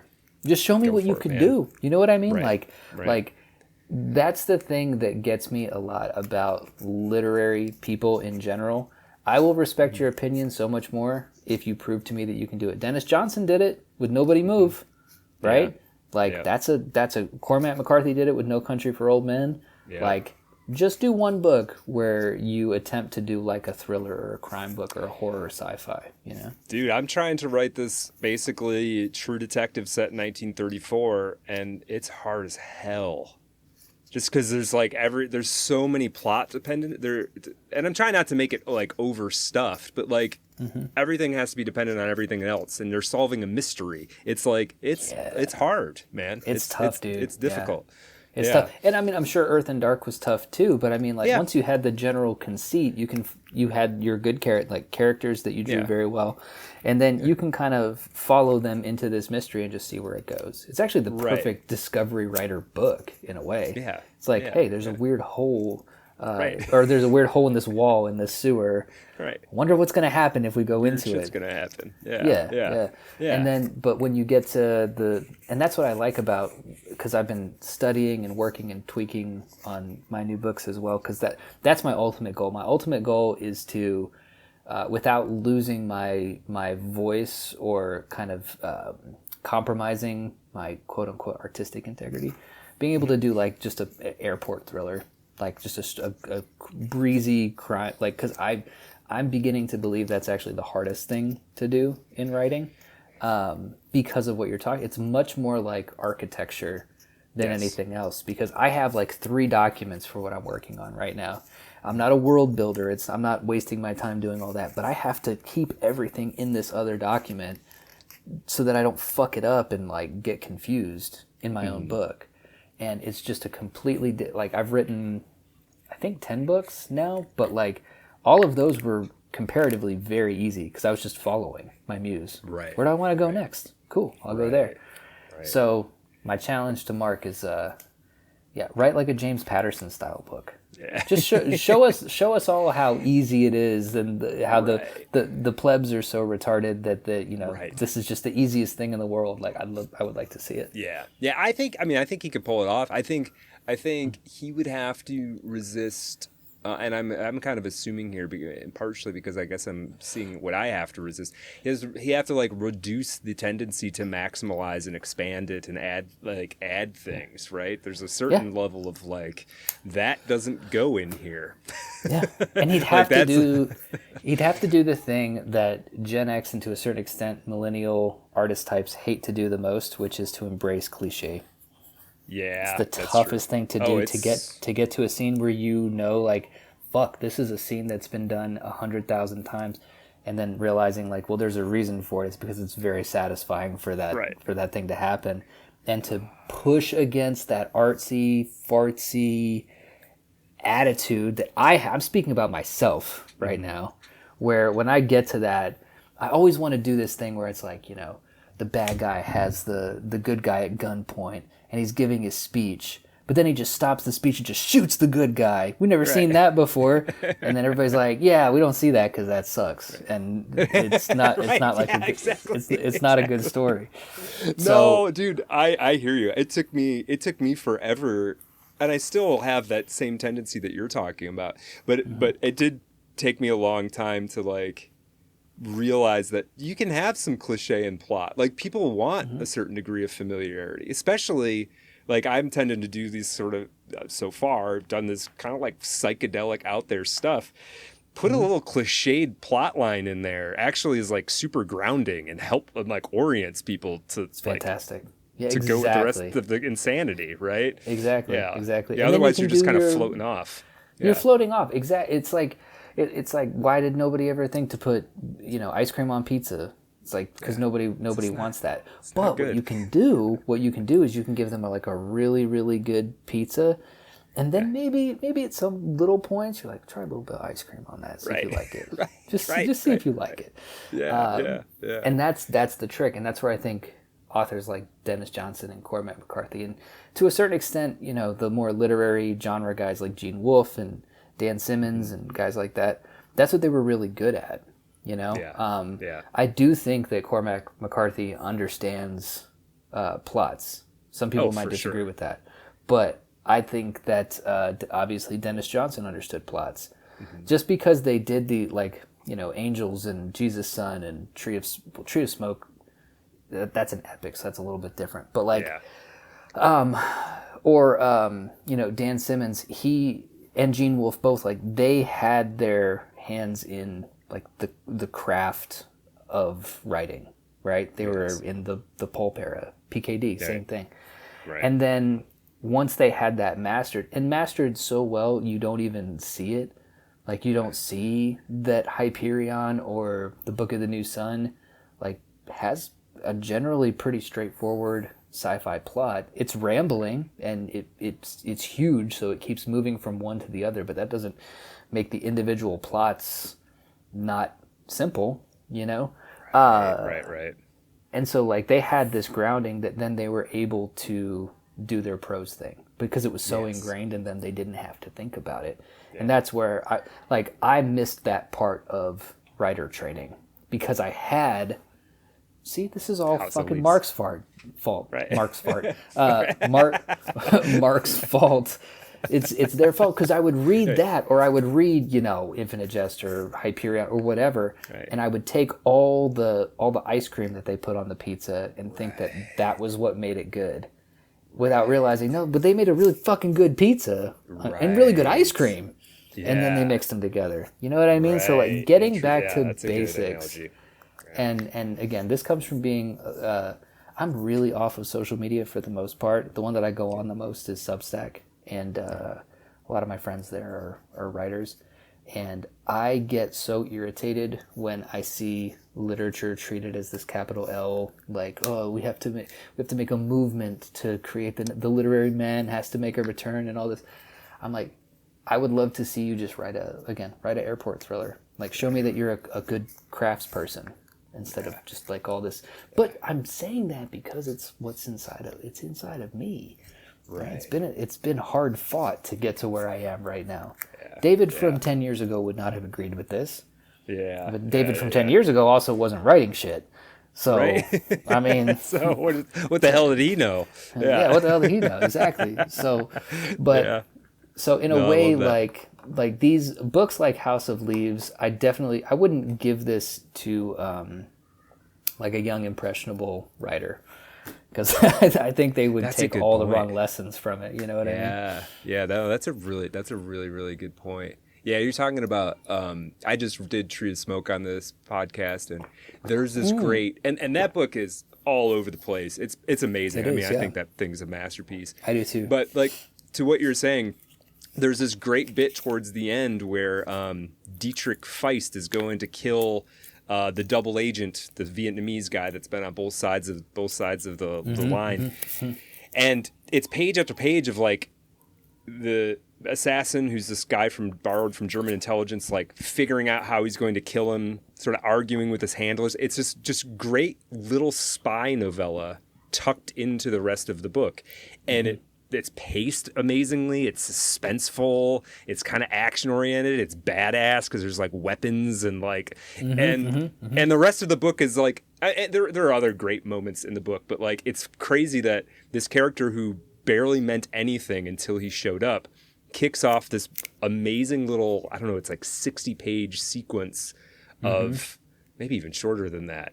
And it's just pulse pounding, page turning. And I almost think that I had a little while where I was like, why the fuck did Dennis Johnson even put this in here? Like, it almost doesn't fit in a way. And I think part of what he was doing, not 100%, I think part of what he was doing was basically saying, yeah, I can write a fucking airport thriller. What do you care? Yeah. Like, of course I can. Like he was doing this insane thing, and he almost like maybe even to prove it to himself, like, oh, I can write a tight little action thriller if I want to. Yes. Let me just do that for a minute, and then I'll go back to this history spanning like insane thing that I'm doing. Yeah. It's really interesting. No, I like that a lot, and I think every writer should do that. You said a lot of writers listen to this podcast, so I really do think you need to know the fundamentals. I mean, this sounds crazy, but if you're listening to this, I saw your age breakdown, so there's not a ton of younger people on here. But it's the Chopped Unk podcast. It's the Chopped Unk podcast. Yep. But like, I would challenge people, even if it's just short stories, to write a really good romance story, a really good historical fiction, whatever your genre isn't. Like, just do it as an exercise, because again, we treat this way too much as a, and you know that I'm a weirdo, but we treat it too much like a cult, strange, esoteric thing. The implication being that we're somehow more specialer conduits for this energy than other people. And I don't buy, I do buy that, but I only think that's part of it, right? And I would really love to see, like in my feed, I would love to see more people talking about craft. Like, hey, I found this paragraph from an old Graham Greene book, and look at what he does here. Here's how he does it. That kind of stuff would really interest me, and it's what I try to do sometimes, though I'm not online enough. But I think in general, like, read The House of Leaves, but also start treating this like it's kind of like a job. You know, and at a job, you need to know some things that aren't sexy to be good at the job. Yeah, for sure, man, for sure. Yeah, no, I like that. I like that quite a lot. I want to, and amen. I've actually been like kind of toying with the idea of like maybe I make this podcast even more about reading the book, but then like even more focused on like what can we get craft wise out of this book, right? Like make it even more focused in that direction. I mean, we kind of toss it around generally when I have these conversations, but like, yeah, maybe if I really like, I think that might be interesting and useful to some people. It might do it's right in the title. Method and Madness. It's right there. It is. Yeah. And I think, again, like you asked me earlier, but the saying that things are scary is one thing. I think something else you could learn from a book like House of Leaves is actually in the Johnny Truant sections, even though they're so freaking long. His arc is the arc is good, right? I feel like I actually think that's well paced. I think that each scene that he picked for Truant, even though most of them have to do with fucking chicks, the thing that was happening didn't feel too repetitious to me. It was the style was kind of overwhelming. So I think something that I really do like is the patience, right? Because the book kind of reaches what you think is the climax, almost towards the middle. And then you kind of have to slog through, like, here's the psychological report on Karen, and here's this other thing, right? And I do think that there's a lot to be taken from the patience that it would have taken as a writer to not jump right into the surprise thing, which is kind of like the flip side of the coin to what I was kind of bagging on earlier about, like, push the emotional arc up further, right? I do think that the care and attention to detail, and most of all, the kind of delusional self-belief it would take to see this thing through, I think is extremely valuable. Right? It's like it's almost like we would learn less about craft from a book like this because so much of it falls flat and is totally cold. And we would learn much more from like a mindset perspective. Right. Like, be the Mark you think you are. Right. Yeah, you do have to have like a delusional level of self-confidence to write this book with like no prior. It's not like you had a deal or anything, right? Just like, this is the book I'm going to write is pretty impressive. For all of us out there that are, when am I going to get my thing in this journal that 7 people read?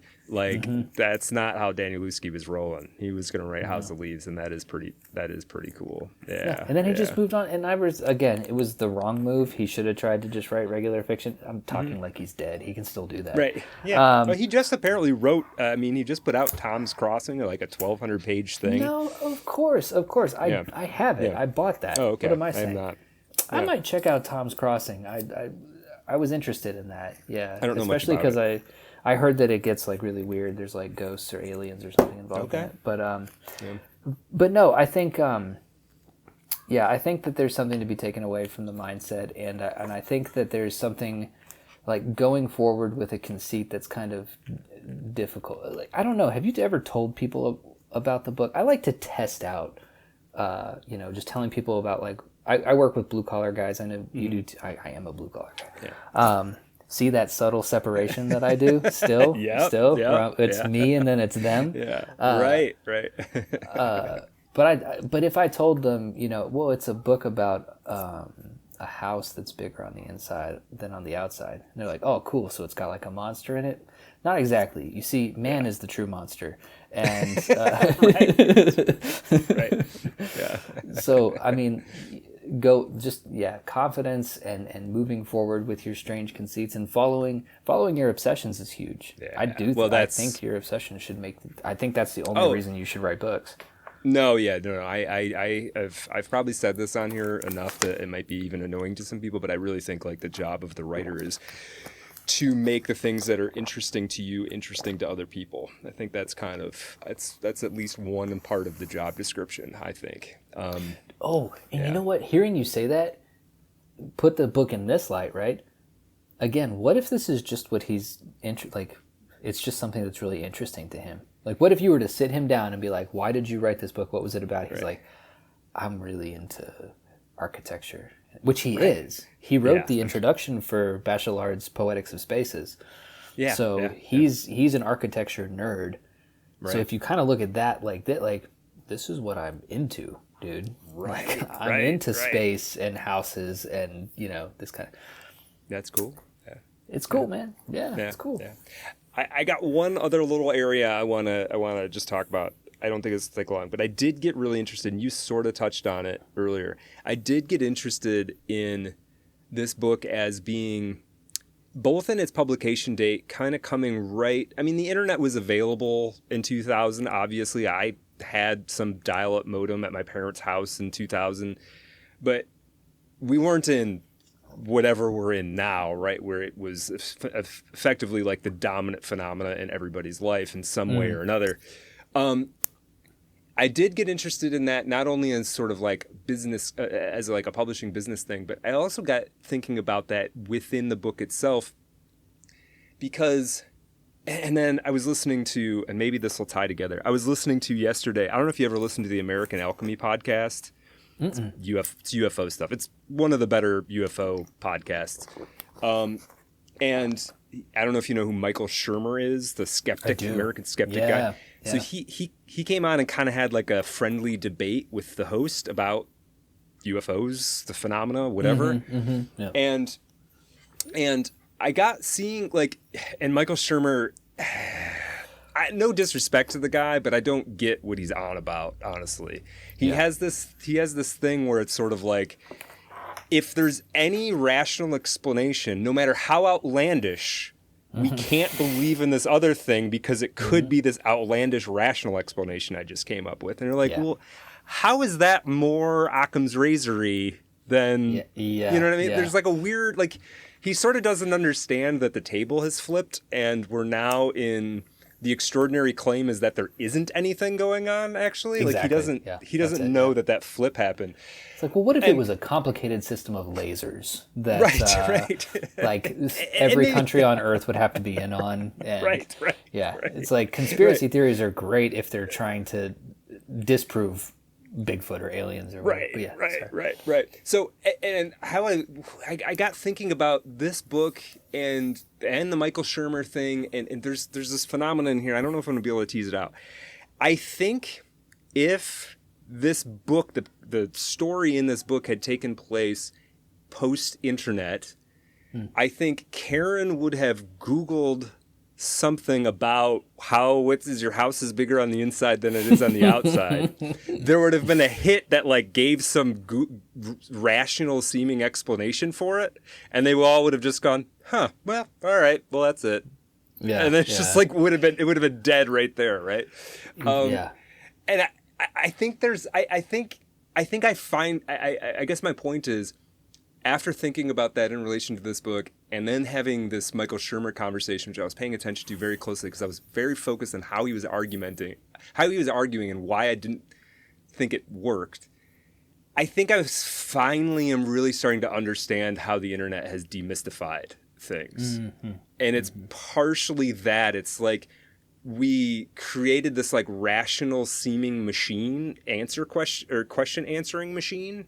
Mm-hmm. And then we just kind of assume that that's what actually explains things. And so we stop asking the next question oftentimes. And I think if you iterate that a million times over your life, you can like convince yourself that like, well, there's no ghosts and there's no UFOs and God's not real and this doesn't happen and that, and it's all like here's another example. In psychological literature, there's a thing they call grief hallucinations. Mm-hmm. I don't know. Do you know what a grief hallucination is? Not exactly, but I think I can. But yeah, tell me. It's when your dad dies and he walks into the kitchen the next day. It's a ghost. That's called a ghost. Yeah. It's a ghost. So like, but psychology is like, no, this is a common. It occurs in 37.8% of cases of blah blah blah blah blah. Right. Mm-hmm. And so now it's like ghosts show up 30% of the time. Right. So now it's like, man, my dad just died, and then he walked in the kitchen the next day. Google. Oh, it's a grief hallucination. Oh, it's just a grief hallucination. Honey, it's nothing to think. You don't even have to think about. It's a grief hallucination. As soon as I'm over the grieving process, Dad won't show up. It's fine. And it's like, no, man, that's a fucking ghost. Yeah, Karen looks up from her phone. She's like, oh, babe, it's ludic expansion. Right. It's no big deal. He's like, what is that? And she's like, no, look right here. Yeah, you see, like ludic expansion occurs when you buy clearly cursed houses. Right. And then it's like, really like that. Yeah. Because what you're talking about is a kind of reverse Adam situation where, things being named are not just like taming them, but kind of breaking them in a way. Right. Right. And it's the name that you put on it too, because you can, now that I've heard it, I can't unhear it, and you can just see it everywhere. I will see this all the time in like debates on the internet, right? It's like, oh, you guys can't, you get, nothing is, I don't watch debates obviously on the internet at all, if I ever did, but when I do see like the clips or whatever, the problem is that people are talking at cross purposes and they have their own individual languages for things, and you can't, like, there's that famous to bros like us, Joe Rogan podcast where he had that like guy on who was pro-Israel or whatever, and he's like, but like if you listen to that one, which I unfortunately did, it's a 2.5 hour podcast, and the first 2 hours is just them arguing terms. Like, what terms are we even using? And so nothing is solved. Everybody thinks that they won the debate because by their terms they did. And then you expand that out. It's like, okay, so now the skeptic is a perma-skeptic. Like there's nothing that you can say because first of all, they have language for everything that you bring up. And also, there's also a little bit of just like ignoring the data points that they don't like. But if we keep it like within your realm of, so with something like House of Leaves, it does have that kind of like there's no real easy words for this to figure this thing out. And so if it almost feels like, and this is really depressing, but like, has a book like House of Leaves been beaten out of us by the internet? I think that was the point I was trying to get to, but didn't quite know I was trying to get there. Yes, that's what I think. Right. And now that we have the internet, can we write a book like this? Yeah. Well, somebody should try. I don't know really what it would look like. No, it would be different for sure. I think that, the inside of our brains have changed because of the internet. I always think this is the issue with people who try to write internet novels, and they always suck. They're never good, except for Jared Kobeck's I Hate the Internet, which is a masterpiece. Yeah, you told me about that. Yeah, I have not read it yet, but it's on my list. It's great. So if the novel is, like, this novel is supposed to be like the inside of someone's head, the problem with that now is that the inside of our heads lack any kind of curiosity because we've labeled everything. Nothing's interesting anymore. Anhedonia en masse, right? Like nothing's really cool. Like the magic has just been dropped out of it or whatever. Yeah. And so I don't know, man. It's kind of depressing. But maybe I don't think so. Maybe there's a cool, and this might be corny and stupid, but maybe there is like some story idea, novel idea where like, everybody wakes up tomorrow and the internet is wrong. Like anytime you do a search, it's clearly the wrong answer. Like there's and just like then like what are the like knock-on effects of that? Like you can basically like suddenly the internet's still there and you can go on it and sort of navigate around, but like none of the facts line up somehow. And so there might be something kind of cool. Like it's like some kind of weird computer virus, but it has to do with like epistemology or something. I don't know. And then you would follow like the characters who are just like, it's not wrong. Right. Yes, exactly. The reality is like we've found out something new because the internet has told us. Right. And then other people are like, you've got no, you've got like one brave truth teller who has like physical like, no, the internet said this and look at this thing. I don't know. I feel like there might be some juice there. That's such an interesting thing too, because dude, trying to argue against Google is brutal. I don't know if you've ever been arguing with somebody and they're like, hold on, and they Google something and they're like, look, it says that you're wrong. And I'm like, this usually, I used to be much more into conspiracy theories. Sure. And I still am. But I would... No, you just kind of decide that it's not worth it, I think. That's, a perfect example was when COVID would happen, because I was Johnny Truant of COVID, basically, right? It obsessed me like nothing has before or since. And in that period of time, I learned so much about like virology and like I was reading books and watching like lectures, dry, boring lectures. Like I even went down like the terrain theory, like viruses aren't even real, like I went through all of it and I approached it all because I desperately wanted to figure out why my entire life was being torn apart. And so at a certain point, there was this refrain that people would say was like, oh, so you think you know more than a virologist? And I'm like, probably not, but I know a lot more than you do. I promise you I know a lot more than you do because I've been stupid about this, right? Yeah. And they would be like, well, I just went on.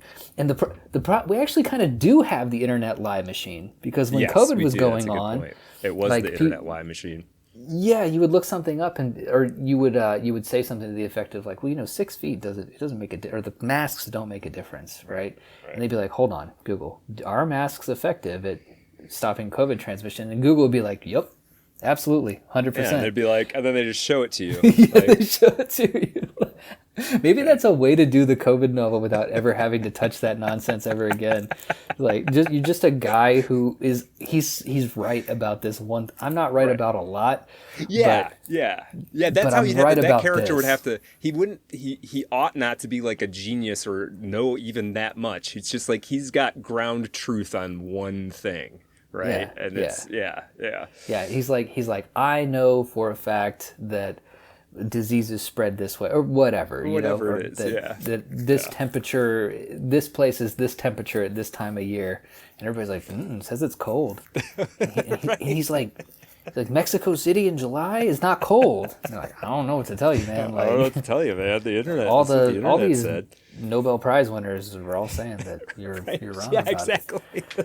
So that would be a good way to do something along those lines, maybe. I don't know. It's interesting. It's interesting to think about. I do think, and this isn't in like in a conspiratorial way necessarily, but I do think, the internet has changed how our internal cognitive processes work. And it is interesting to think about, like, actually, what does that mean? And I do think there is, like, a part of it where, like, man, can you do House of Sleep? Yeah, they're House of Leaves still. So it's an interesting area. House of Sleep, story idea. Great band. Oh, yeah. Thanks. I think that's all I've got on this. It's almost 2 hours, and that's a good amount of time. Which one of your books do you like better, by the way? Sorry to interrupt you. No, that's okay. I have come around to liking The Earth and Dark more, I think, than House of Sleep. So at first you didn't? Yeah, I wasn't sure. When I was first going to put it out, I was like, man, I don't know. I don't know if this is good or not or what. So, yeah. But I do like it more now. Yeah. Is it because it like the response has been better, or has it actually grown on you?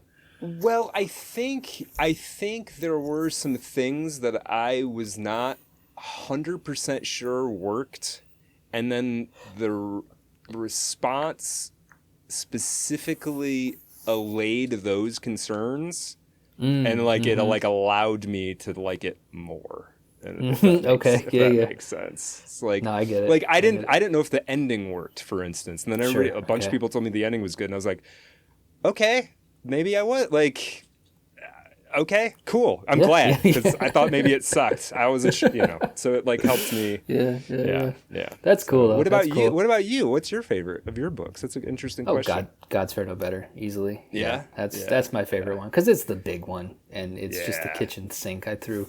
I that's my House of Leaves, basically, where it's like, I don't know if everybody's gonna think that it's interesting, but it's everything that I thought was interesting at that time. If over 3 years of my life, that's everything that's interesting to me. So, but I'm glad I got it out of my system, because I'll probably, I don't know if I'll do one like that again. Maybe if I want to, but now I don't have to. It's like, can you write a 600-page book? I can, and I did, and now all my shit is nice and tight. Yeah, nice and tight. I think you're onto something where that it's probably every writer should at least try the, 200 to 300 page. I don't even know if page number matters that much, as long as it's like economical and big, hefty. Yeah. What you're saying is like, do one where you just wild out a little bit. You just go a little crazy. Yeah, I think you that's got cool too. a big sprawling mess. Like, try that. But then also do, like, don't just do that. Right. Cause I don't want to see your finger paintings all the time. Sometimes it's cool, but God's Fair No Better is 600 pages of my finger paintings, and if you don't put all of them on your fridge, I'm offended. Well, you heard it here, folks. Get God's Fair No Better. Put it on your fridge. Get Berserker Club. And then I won't even ask you when the next book's coming out. I know you're hard at work at it, and I'm sure it'll come when it's. I was really hoping for October, but I was telling you I think before we recorded, I can't remember, but it's one of those things, man. It ended up being bigger, and I was like, well, I can't make it smaller. I'm already pretty economical. And it's like this story of like brotherhood and betrayal. I realized I was processing a lot of shit again from COVID and like friends leaving me. And I was like outlining and writing, the story of these two guys who grow up in like an orphanage together. And it was going to be really quick. And then I was going to jump into my X-Files book. And then it just sort of started ballooning. And I was like, oh man, this whole like brotherly betrayal thing, like I got a lot of working out to do with it. So you think you know what you're supposed to be writing, and then you end up writing something different. Yeah, it does kind of decide for you to a certain extent. It's annoying. It's really annoying. I kind of wanted to write the X-Files book, but that when I sit down and I like go to it. You probably have experienced this. It's like when people talk about block, it's like when you sit there and like nothing's happening, and then I would open up the other window for the other book, and I'd be like, and then he hurt his friend really bad, and it was so mean, and and the friend didn't do anything wrong and was the most loyal and best friend of all time, and he was hurt very badly by it.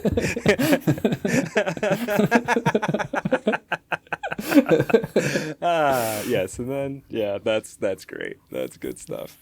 But yeah, thank you for having me on, dude. It's always a pleasure. Anytime, man. Anytime, absolutely. Folks who are listening, links to follow JDO and get his books and get on the JDO train will be in the show notes, of course.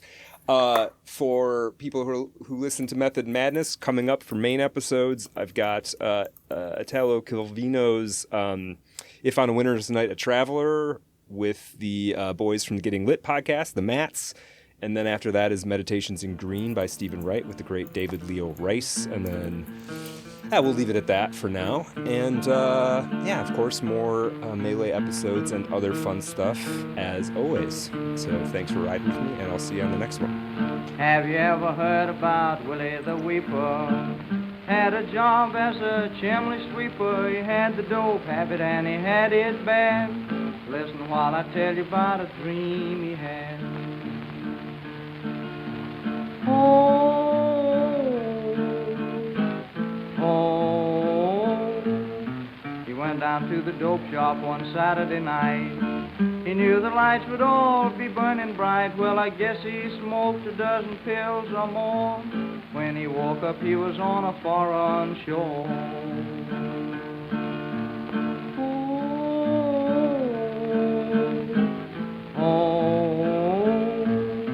The Queen of Sheba was the first he met.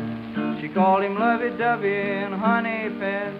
She gave him a great big automobile with a diamond headlight and a golden wheel.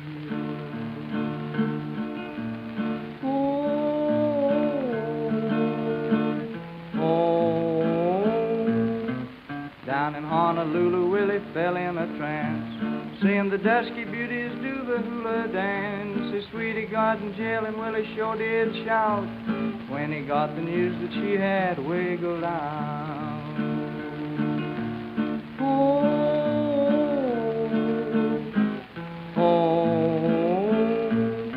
He landed with a splash in the river Nile, riding on a sea-going crocodile. He winked at Cleopatra, she said, ain't he a sight? He said, how about a date for next Saturday night?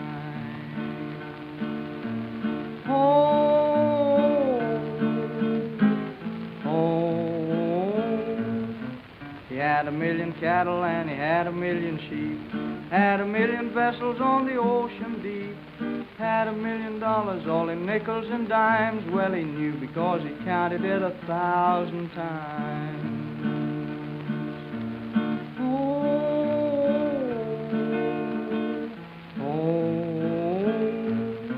He landed in New York one evening late. He asked his sugar for an after date, started to kiss her and she started to pout when bang, bang, and the door gave